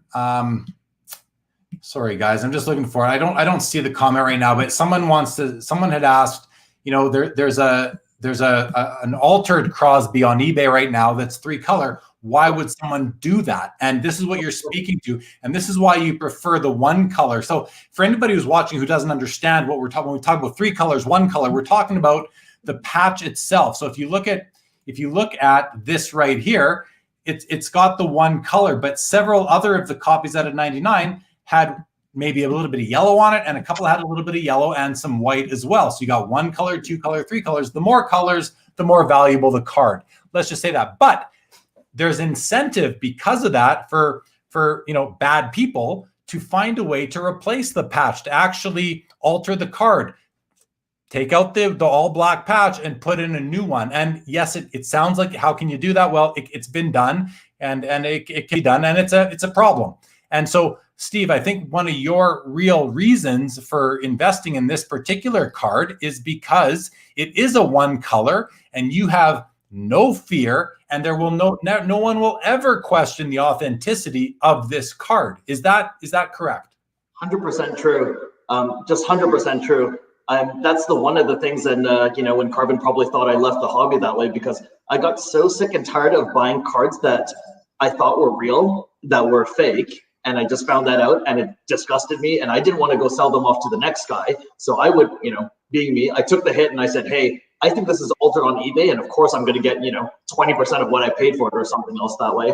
And that part of the hobby was really, really bad for me. And again, it's almost the purity of this card because of the design on 05-06 actually, when you don't even have a patch that takes away from that design, actually made it stand out for me. It's really strange, but I'll show one card because again, this is the card that I think has the most eye appeal for me, but this is kind of what people are looking for, right? Like the patch that looks like that on the same card that way, right? And, but for me, I have seen those cards and still I go back to the gold out of 87 that way. That is just a card with more eye appeal to me that way. Right. But what that card that you just showed there for everybody watching, can you hold it up again, Steve? Is that this is actually the gold parallel card numbered out of 87 because that's Crosby's jersey number. So they made 99 silvers, which is the one that he just bought that we had on the screen earlier, and then they made 87. We call them parallels. They're gold with the gold foil, the gold background, and the 3-color patch. And we even go as far as talking about how many breaks in the colors. It goes black, yellow, black, white. That would be a 3 colors, 4 breaks. This is the kind of stuff that we talk about in this hobby. And I didn't know you had that. That's another amazing card right there. Beautiful card. I'm glad you have it to show it. Okay. So I think that does, are you satisfied, Steve? Did you get out enough information about why this? One more for me. Because I think with the, and again, talking about this as an asset, it's interesting that you've had, Dr. James Beckett and, really the grading card services that way. That's another one of those things that starts giving third-party verification, if you will, that way, on a card's condition that way. And when there are 9 BGS 9.5s out of Sidney Crosby, out of 99 auto rookie patches, none of those 9 are actually true gem mint cards. So that means none of them have at least 9.5 on all of the subgrades that way, surface, corners, edges, centering. None of the 9 that are 9.5s, there is not one true gem mint Crosby.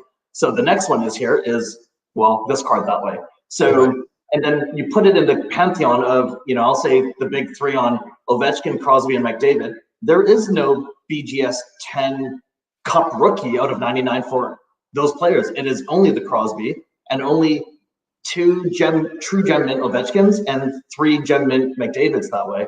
So again, I kind of put all that together that way. Cup inaugural year, condition, single patch, no, it's not altered that way. Game used rookie, that's what it was for me. It was for the line.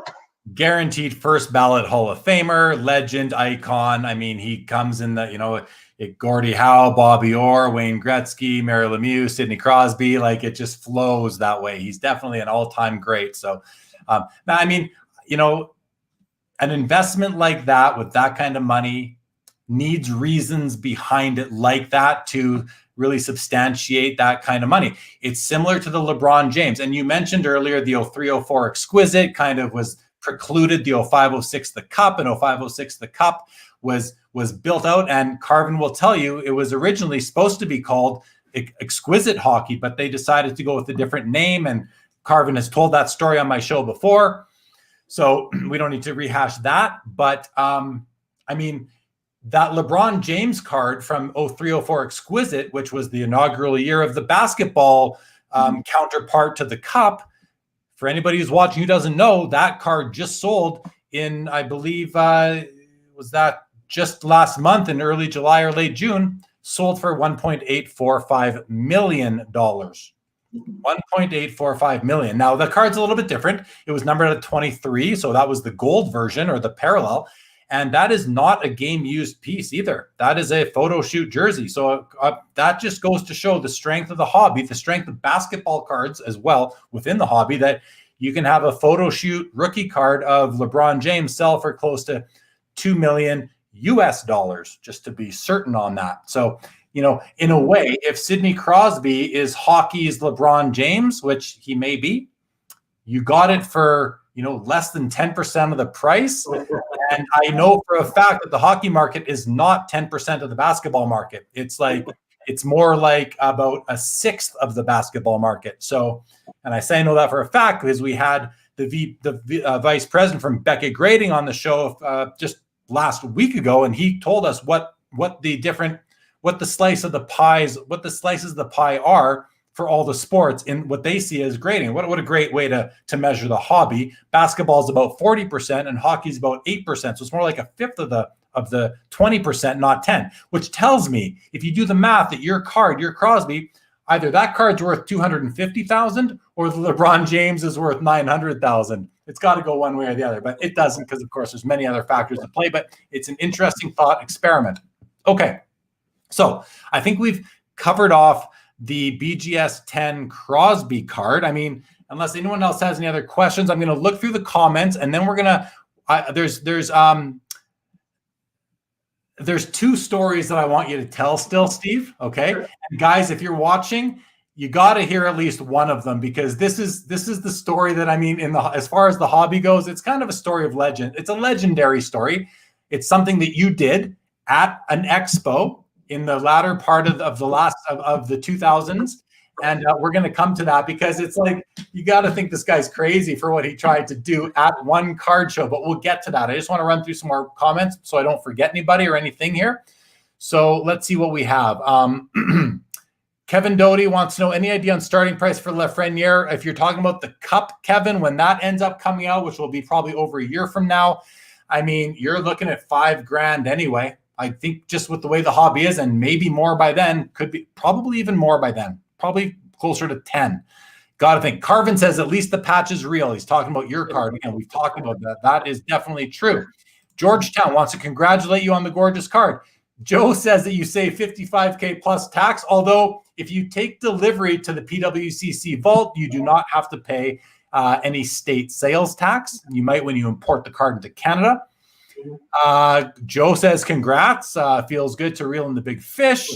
Loves all the details, and I do apologize for rushing you through a couple of your answers earlier, Steve, but I'm watching the clock. So we're already at an hour and a half, and we still have a ways to go. So I want to make sure we're moving on. Terry says, congrats, Stephen. I figured it might have been you that purchased that card. I'm late joining tonight, but we'll go back and watch from the start. Thank you for tuning in, Terry.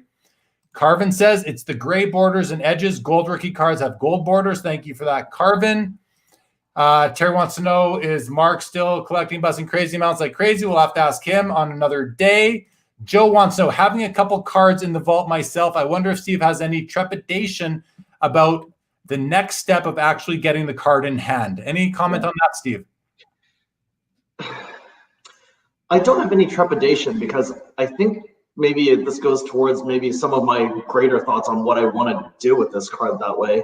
I think this is an asset that I think I'll just keep for, kind of for time, but I don't know. I'm going to go make this up. I know it's going to be on this video, so it'll be interesting, but I've always had thoughts. My first thought was, again, I think it's just, life, you go through things, assets you acquire, you sell, whatever else that way. But I think this card for me kind of belongs in the Hockey Hall of Fame.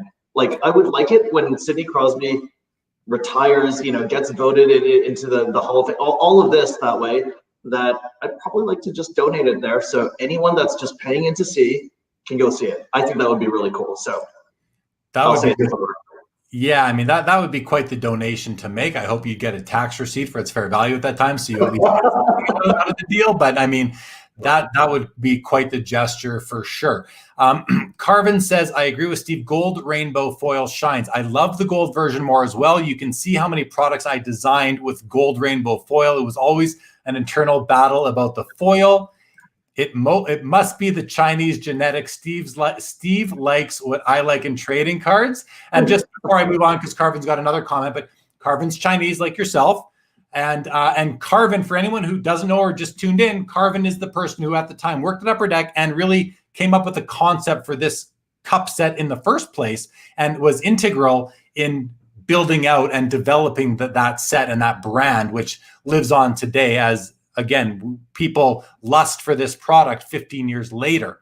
He goes on to say, Cup was pitched to the NHL as the Holy Grail. We can't use Exquisite instead and say it's basketball name for hockey. I wanted the hockey set to have its own original name. Being Canadian, as Carvin is, we want our sport to have its own heritage and tradition. So that's a great explanation as to why they didn't call it Exquisite Hockey, and instead at Upper Deck, they gave it its own unique name for hockey, being the Cup. So I think as hockey collectors, for those hockey collectors out there that collect the Cup, we can almost be thankful that Upper Deck had a Canadian at the helm at that time, and we ended up with this particular product with that particular name.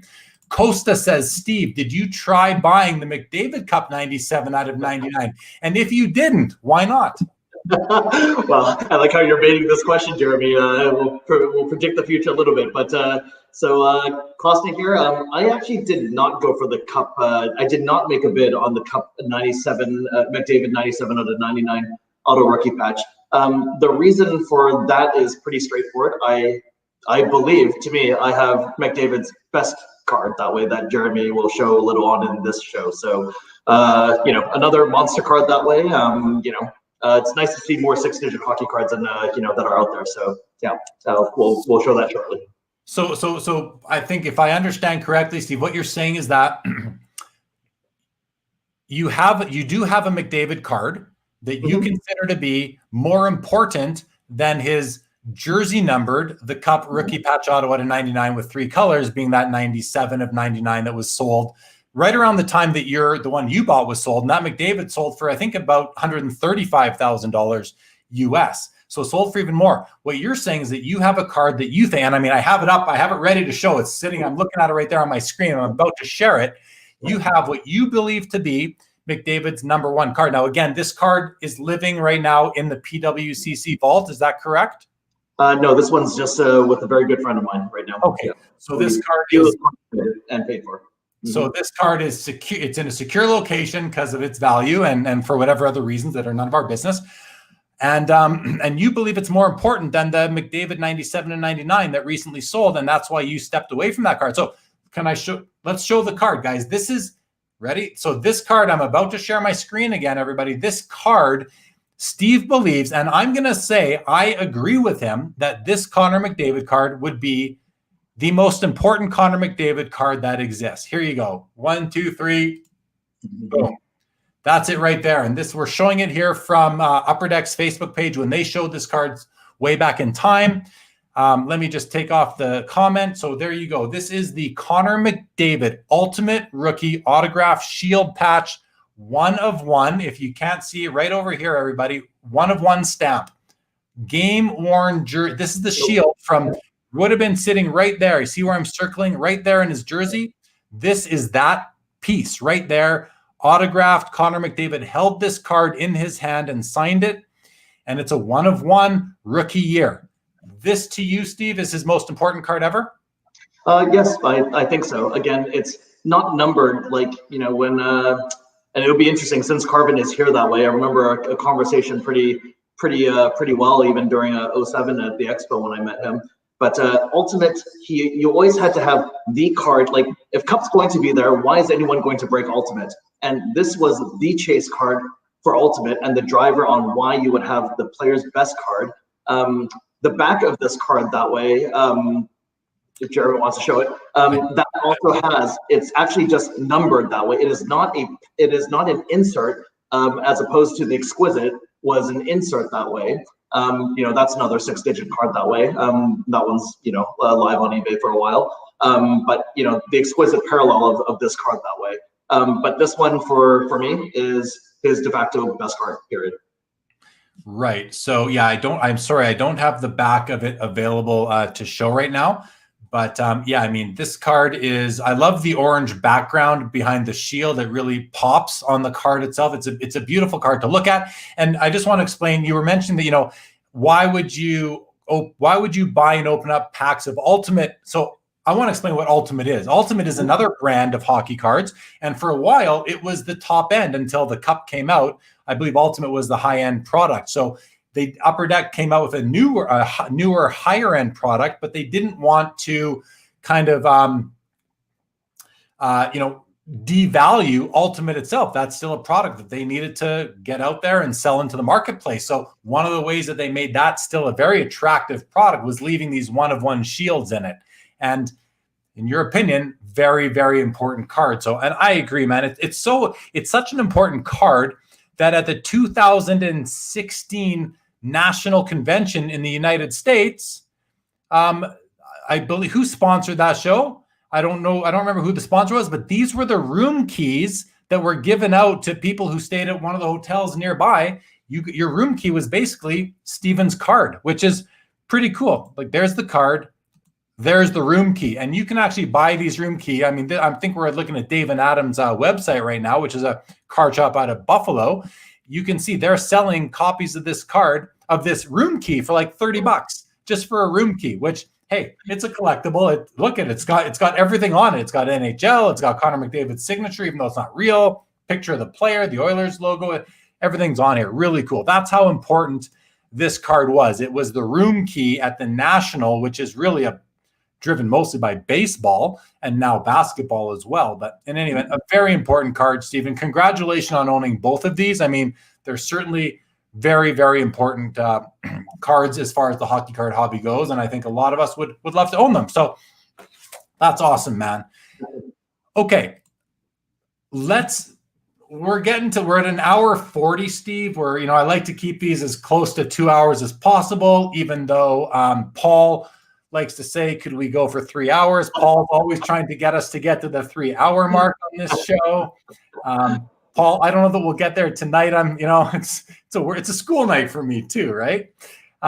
So guys, several years ago, I remember we're at the expo. I'm set up at my booth, and all of a sudden, Steven comes buzzing by my booth. He's like, hey, do you have any 0506 Cup rookies? I got to see what you have. Let me see what you have. And I had probably plenty at the time, and he looked through and said, okay, need it. Probably sold you 15 or 20 cards at that one time. What were you up to? Yeah, I had a bad, I guess, with between, I don't get much leisure time between work and everything else that way. But when I do, and when I'm at the expo, and that's all there is that way, I just want to soak up the hobby. And I kind of just had a thing that popped into my mind and said, could I just at the expo, because it's supposed to be the largest show, could I start and finish a set of 0506 Cup RPAs that way, in a couple of days? Is it possible to do that way? How many cards is that? I think it's like 90, right? It's about there. And they had, it's probably less than that because they had about 10-ish just auto ones that way. But I have, again, this goes with my love-hate with the hobby that way. Like, I'm a completionist that way. So, if you're kind of the way there, you might as well go all the way. And I think I have built and destroyed cup sets that way. At least 3, probably 4 or 5 wouldn't be a shock. But I've done this for a couple of times that way. But yeah, literally it was buzzing around. I didn't care if it was a one color, if it was not. It was more sentimental to me to say, wow, that's really cool. I actually made time to go to an expo. Never thought I would in my life, but ended up doing it. And I said, this would be a really cool memory if I could actually get there. Fell a little bit short, but it was a pretty funny experience. And it was literally wheeling, dealing on a timeline that no one else understood except for me. So, so I mean, that would be just unheard of now for somebody to go to a card show for the weekend and try to build a complete set of rookie patch autos from any sport from any year. I mean, first of all, you've got to gamble that they're all in the room, and not only they're all in the room, they might all be in the room, but they can be in people's backpacks or wheelies where they're out there buying them too. You had competition. Everybody was chasing, though I say everybody loosely. Many people were chasing these cards back in the day. I mean, they still do, but they were chasing all the players in the year. I mean, that was great. I remember that quite clearly, man. And I just thought it was so awesome. I thought, like, this guy's a bit of a nut job, let's face it. But I mean, like, what an awesome endeavor to take. And I forgot about it until you mentioned it to me the other day. So I think it's for the viewers watching. I mean, imagine going to the expo or the national, this next year when they come back, and you're just chasing every card from whatever RPA year you want, a basketball exquisite or a hockey exquisite. Carvin jumps in and says, Steve told me what he was doing. I knew if anyone could do it, it would be Steve. I also knew he'd sell it all. Within 3 months. Right? It's like, there you go. Here we go. Yep, it was more of a self-administered challenge, really, than it was right? It was like, I just need something to do. So here's Paul wants to know, how close did you get? I think about 10 cards away, actually. I got pretty close. I think I was missing 10, and I paid up for some of them because I think people figured out what was going on. So, again, not really a shock, but I wasn't choosy about those patches. Like, that was the first time that I just said, I don't care. I will take your one color patches of, whomever. Didn't matter to me. It was more of, could I get it done? So, yeah. D. Cabral says, trying to complete a set at the expo, incredible. I mean, it truly was. That was a highlight of that show for me. I just thought it was such a fun thing to do. I'm glad I wasn't competing with you. I was at my booth, just, wheeling and dealing, buying and selling cards, having fun. But boy, oh boy. Okay, here's a question from Jeff P. He wants to know, any thoughts on the Ovechkin Ultimate Collection, Ultimate Logos Signature Shield, and how it compares to the Ultimate Rookie Shield? What are your thoughts on that, Steve? Sorry. Yeah, go ahead. Before you jump in, let me just explain quickly that both cards come from the same product, the same year. They're both rookie year cards, but Ovechkin had two Shield cards similar to the McDavid that we showed him a few minutes ago, that Stephen owns, but two different Shield 1-of-1 cards that were autographed. One of them is considered an insert, I believe, and the other one is considered a parallel to the actual base set. I hope that makes sense to everybody. If it doesn't, we can have a tutorial session on that. But Steve, why don't you take it away now with your analysis of the difference between these two cards? So it's also interesting because I think I've held both of these cards in person. Like, I've actually held these cards in my hand. For me, the Ultimate Rookie Shield is, I'm going to use it in terms of multiples, if that makes any sense, because that's probably how I would think about it. It's definitely more than twice the Ultimate Signature Logo Shield. I'm not sure it's 3, so maybe I'll say 2.5. That's probably what I would put it at. Maybe it's, I'm gonna go make up a number now, but maybe, I look at that card, and maybe that card versus the Ultimate Rookie Shield, and even if it's the damage, I don't care. I know the owner doesn't care of that card either. I've seen the other card that way, but it's as close as you're going to get to owning probably Obi's, having one of debatably Obi's best cards that way. I am again pretty sure that both of those cards are photo shoot that way, but still, it's a 1-of-1. It's an insert that way, which makes it lesser and significantly, but still, you're talking about, this might be, you could argue that it's a second or third best, Ovechkin card, period. Like, you could make that argument, right? So again, maybe I wouldn't be shocked if it's a 30 to 50K card or something like that. Like, 50 being on the high end, maybe last two bidders, but you probably could get 30, 35 for it, kind of all day long. But again, it's not my interest. Like, that's just not quite in the wheelhouse of stuff I know I will keep. But I've seen that card around. It's a beautiful card. Owner of that card is a really super savvy guy that way. I haven't done a transaction with him, I don't think, but super savvy guy. We've had lots of conversations about him and all that. But he owns both of those cards that way right now. Mm-hmm. Awesome. Okay, let's keep on moving. D. Cabral tells me it's 1-1 Vancouver St. Louis. Thank you. If there's an update to that, I'd love to hear it too. I love this comment from Sean right here. He says, I could barely complete a set that they give away for free for the kids at the card show. And here's this guy running around putting together a set of the cup. I mean, that Sean, that's a great comment, and that really puts it into perspective. And I know exactly what you're talking about there. So that's awesome. Carvin says maybe 4 to 8 times would be his estimate on the value differential. And again, but he says because demand is higher for the rookie, so it's a seller's market. Makes sense. Yeah, for sure. Mm-hmm. Okay, there was Steve. There was one other sort of story, because we're on the topic of the Cup RPAs, you also, at one point in time, and people who are watching will know that if you follow the hockey card market and you follow the Cup in particular, I don't remember what year they first did it, but they started doing these cards called tributes, and they actually took the design from the Crosby rookie year. So they actually took this design here, and they used the same design, but they brought in more modern day players, and they called them tributes, and they did one of Wayne Gretzky, they did Patrick Waugh, they did a Gordie Howe, they did several players. tell us your history with that particular set.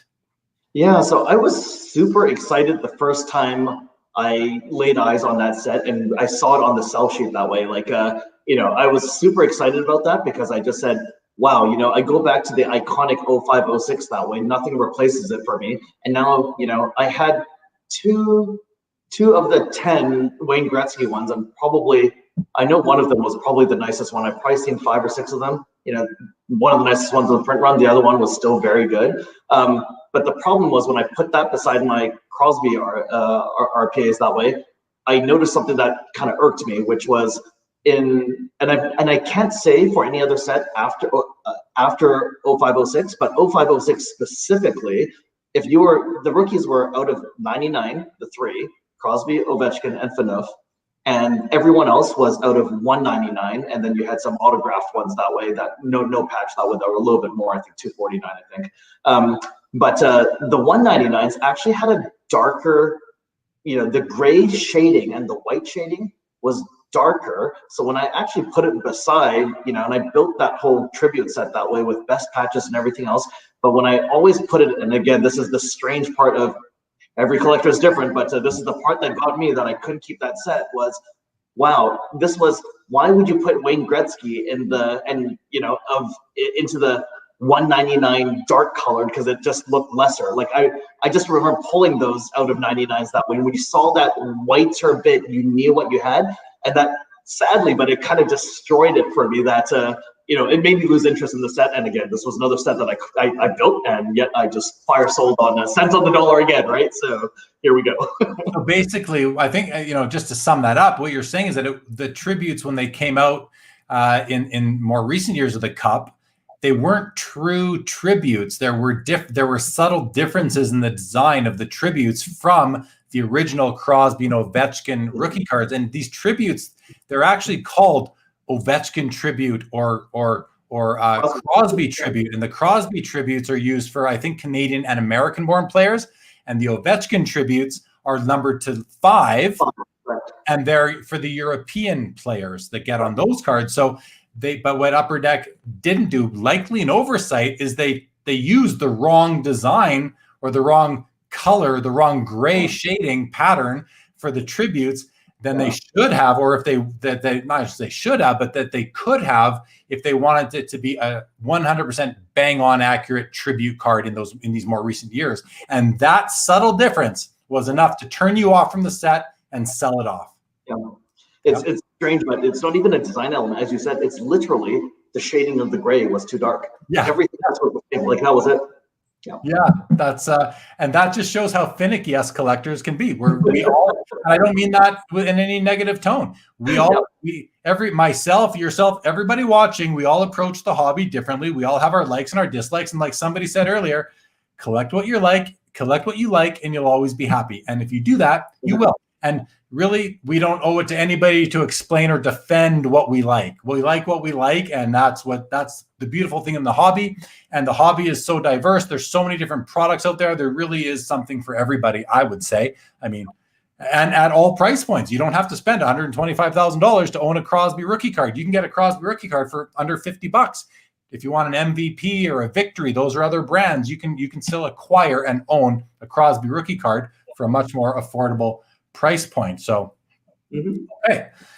Listen, man, I mean, we've covered a lot. We're just about ready to wrap up here. I'm just kind of glancing off to my notes right now to see if there is another thing we forgot. You have a few other cards that are beautiful, significant type cards. Why don't we end this with a show and tell? I'm going to keep my eyes on the comments in case we get anything else that we want to bring up that isn't kind of like the guys talking to each other out there, and we'll bring it on. Why don't you take us through some cards? Sounds good. I kind of pulled, these are, I forget about value, and it's just cards that are just really cool to me. I'll start off with the 0506 Cup for me. Kind of knowing my history now on kind of growing up, kind of 80s, early 90s, really loved hockey that way. Gretzky and Lemieux were always the players for me. So I remember this card. This card has an interesting history. Let me show it first and keep on talking. Let me try to. That is the Gretzky. Tilt the top towards your screen. Oh, bit more maybe. That is the Gretzky Lemieux 1-of-1 dual NHL Shield card from 06-07. I recognize that design. That one's 05-06 here. For My bad. I misrecognized the design, the glare. Okay, why don't you, tell us about it. So this card for me was really awesome because I think just having a chance to own it was these, and future years of Cup actually kind of annoyed me a little bit when you had both sides, as in you had one side that was one player and then you had another side that was the other player. And when you couldn't see both, like, I don't know how you appreciate a card like that when you have to go flip it, and that's not really interesting to me. But when you had just kind of, for me, this Gretzky was also, if you can see, it's also an all-star jersey. Like you'll see it right underneath the name. You'll see it's also an all-star jersey, which is really cool to me, that they actually knew that was part of it. But again, this is 05-06 Cup, the best two. When I first saw this card, and I got into this hobby so early, it happened to be in Vancouver that way. Never had a chance at it that way. Just, he was asking at that time silly money for it. And then it went to someone else, a very, very savvy collector that way. And I wrote it off. I said, this was a card I'll never put my hands on that way. Lo and behold, I trading with some people that way. And I did a deal for some card I don't even remember, but he said, hey, you're buying a lot of nice stuff. Would you have interest in this? And I said, what are you looking for? He gave me a number and I just hit the buy it now. I said, send it. You're going to get money like in 2 seconds on that. I'm going to stop everything I'm doing. I'm going to go buy it. I was still amazed at how little, in my opinion, versus what I was willing to pay for that card. I'm going to leave my daughter's dance recital and pay for this card right now. Yeah. So I'll go to the second card, which is really kind of cool when you have both of them together that way. So this is 05-06 as well too. So this one, Sidney Crosby for 05-06, again, rookie year. You will see this is game. I don't know if my camera's on. Let's see the front. Yeah, it's going to be hard to, but we believe you. Game worn. But this one is also game worn, and I think Crosby had 3 game worn shields. It was this card. It was the same card of this with Ovechkin that way. And then he has the ultimate 05-06 ultimate NHL shield 1-of-1 that way. Those were the only 3 Crosby shields that way that were ever produced from his rookie year that way. That card's actually owned by one of your viewers. So I think for me, that card again, if you have a piece of hockey history with a Sidney Crosby game used 1-of-1, and also when you have kind of, for me, I don't know, I like having things that are strange where you can have both cards together, and it's kind of cool. Higher, and but there you go. Yeah. You can get both of them together and have kind of Lemieux kind of be, kind of that gate between Gretzky and Crosby. It is just, I don't know. It's so, there's nothing that really beats that to me. It's really cool just to have these 2 cards, they're equally awesome independently, but to have both of them. And again, this was another card that I never thought I would have, gotten my hands on that way. This card, again, if a very savvy owner had this card that way, I was many multiples higher than what I won this card for. And again, That's where, for me, this card was, I was just super happy. Both of those cards, I actually never thought I would be the owner of. So I guess if you're, I mean, when you look up the word awesome in the dictionary, I think you see those 2 cards together, that screenshot that you just had them up. That is definitely, I don't know if you, I had this comment up because I think it's hilarious.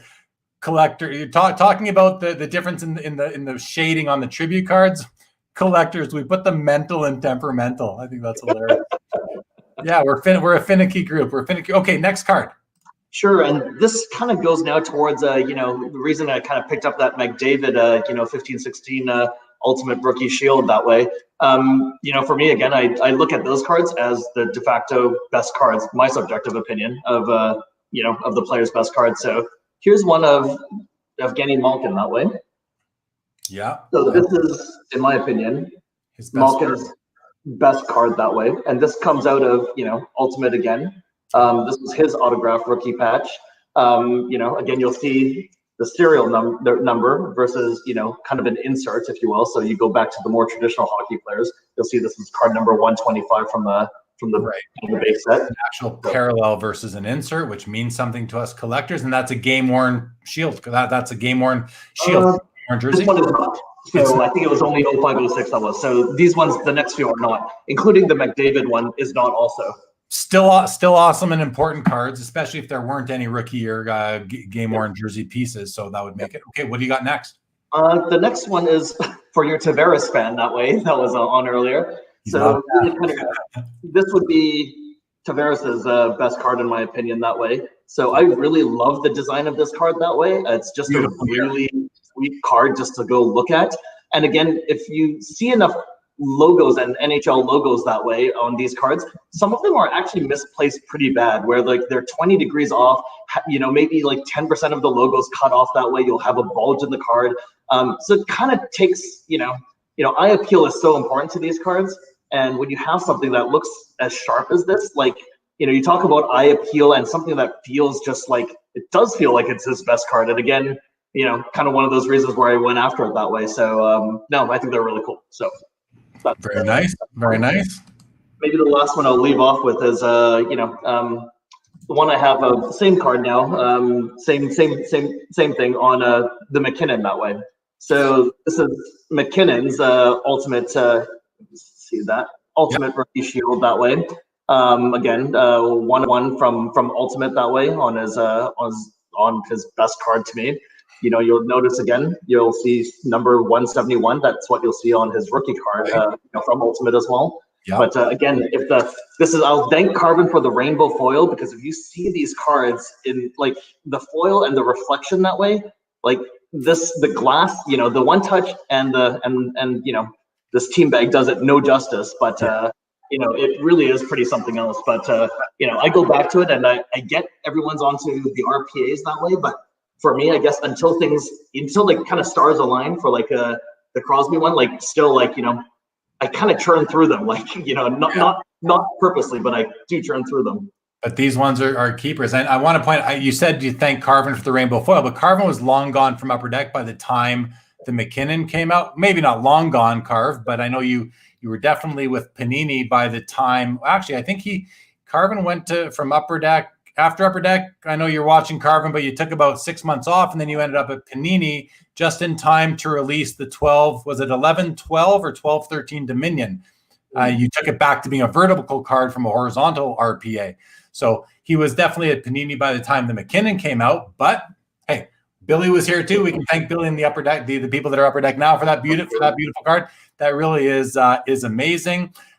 Joe says eye appeal is so huge. Yes, we as collectors love eye appeal on our cards. If you're not looking at your cards, and even if you're looking at them on your phone screen, if you have scans, like that's what I do. I don't pull them out every day and look at them, but you know, you look at them every so often on your phone or on them themselves. We love our eye appeal, that's for sure. Carvin says there's a story why SIDS were game used and others were not. I don't know that we have time for that tonight. I'd love to hear that though, Carvin. That I'm sure I've heard it, but I forget it by now. But that'll be really interesting. Terry tells us it's 2-2 between Vancouver and St. Louis. I think I'm rooting for Vancouver on that one because I want the easiest path for the Flames to get to the top. So I think Vancouver will be easier than St. Louis, although you never know. D says, thanks for sharing, Steve, and for the interview, Jeremy. D, you are welcome. Thank you so much for joining and subscribing. Anyone who's not watched the show before, thank you for tuning in. If you've stuck with us for 2 hours and almost 4 minutes, I thank you. If you just came in, I thank you for joining as well. If you haven't yet subscribed to the YouTube channel, Sports Cards Live, if you would consider doing that, I'd greatly appreciate it very much. Carvin jumps in and says, after tonight, I have greater appreciation for Steven's collecting mentality. It seems I created products just love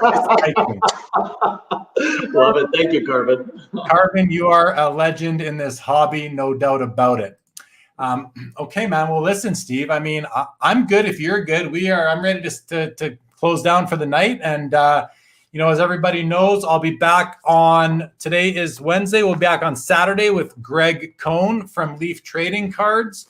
And then on next Wednesday, Ken Golden, the owner of Golden Auctions, will be joining me 3 days before his big auction comes to a close, where the Mike Trout Superfractor 1 of 1 will be sold. bids are already up to, with the buyer's premium, don't quote me, but close to $1.7, $1.8 million for the Mike Trout 2009 autographed card. That's amazing money. But as I understand, Mike Trout is an amazing baseball player. Okay, a couple more comments, and then we're going to close it down for the evening. D says, how often do I do these episodes? D Cabral, I do Sports Cards Live shows every Wednesday and every Saturday. If you go to the YouTube channel, you'll see in the videos tab, this is episode number 36. And going strong. I've got guests are scheduled right through. I'll just put it out there for you again on the banner at the bottom, D. You'll see who I have coming up. And I'm scheduled into September with guests lined up. And if I don't have a guest, sometimes I just come on myself and freestyle, which is a lot of fun as well. Or I'll bring on somebody last minute. Paul says 56 minutes to 3 hours. Paul, I hope I don't go 3 hours tonight. I don't have it in me right now. Aaron says, another great show. Thank you, Aaron. Legion, as always, welcome to the show. Thank you for watching. Carvin says, people like Steve and all of you gets my creative juices flowing. Well, Carvin, you're working for a distributor now, not a card manufacturer. So, but we'd love to see what you could come up with in any area of the hobby. Sean says, I think I might want to start working the streets to buy my first box of the cup. Hey, it's an experience. It's a lot of fun. Amazing. I don't know. I kind of get some people mixed up. I think this might be Abdul, but I'm not sure. If it is, thank you for joining and welcome to the show tonight. Paul, thank you so much. Ernie says, great show. Thank you for tuning in, Ernie. D, you are welcome. Adam, great show. I hope it continues to grow. Thank you, Adam. Thank you for tuning in, subscribing, spreading the word. I love doing the show. I have so much fun doing it. It's literally like it's such a rush doing it with the comments and the guests and my notes and the ticker, and it's a lot of fun to do. The time goes by so fast. I can't believe we're over 2 hours already. Carvin says, hearing the collectors is better than meeting any athletes. That's nice, Carvin. Thank you so much for that. Joe says, thanks for the hobby insights and especially the joy of collecting. Joe, thank you as always for watching and tuning in. Greatly appreciated. Everybody, guys, Steve, you good to finish it off? Yeah, it's been a great show as always. Thank you, Jeremy. Thank you, Steve, for joining. Great to have you here. This is an episode, I think I want to look back on this episode, a few years down the road to several years down the road, and let's see how these cards in terms of their value turned out. And if you still own them, it'd be interesting to come back and check that out. Isaiah says, great show. Love all the 0506 content. Thank you, Isaiah. I know you're into you love that stuff too. Carlos from Because I'm Carlos. Great job, guys. Fun show. Thank you, Carlos. Guys, if you're looking for more really interesting hobby content, check out Carlos's YouTube channel. It's called Because I'm Carlos. One of my favorites. I noticed you dropped a new video today, Carlos. I was sitting with my wife when I was like, hey, Carlos dropped a new video. Got to watch it. So check out Carlos's YouTube show. Very entertaining. And I will let you know the episodes are much shorter and easier to consume than mine are. So check him out. Okay. Thank you, everybody, for joining. This was a lot of fun. Stephen, thank you again for being a wonderful guest. Your collection is amazing. Good night, everybody. We will see you Wednesday. Stephen, stay right there, please.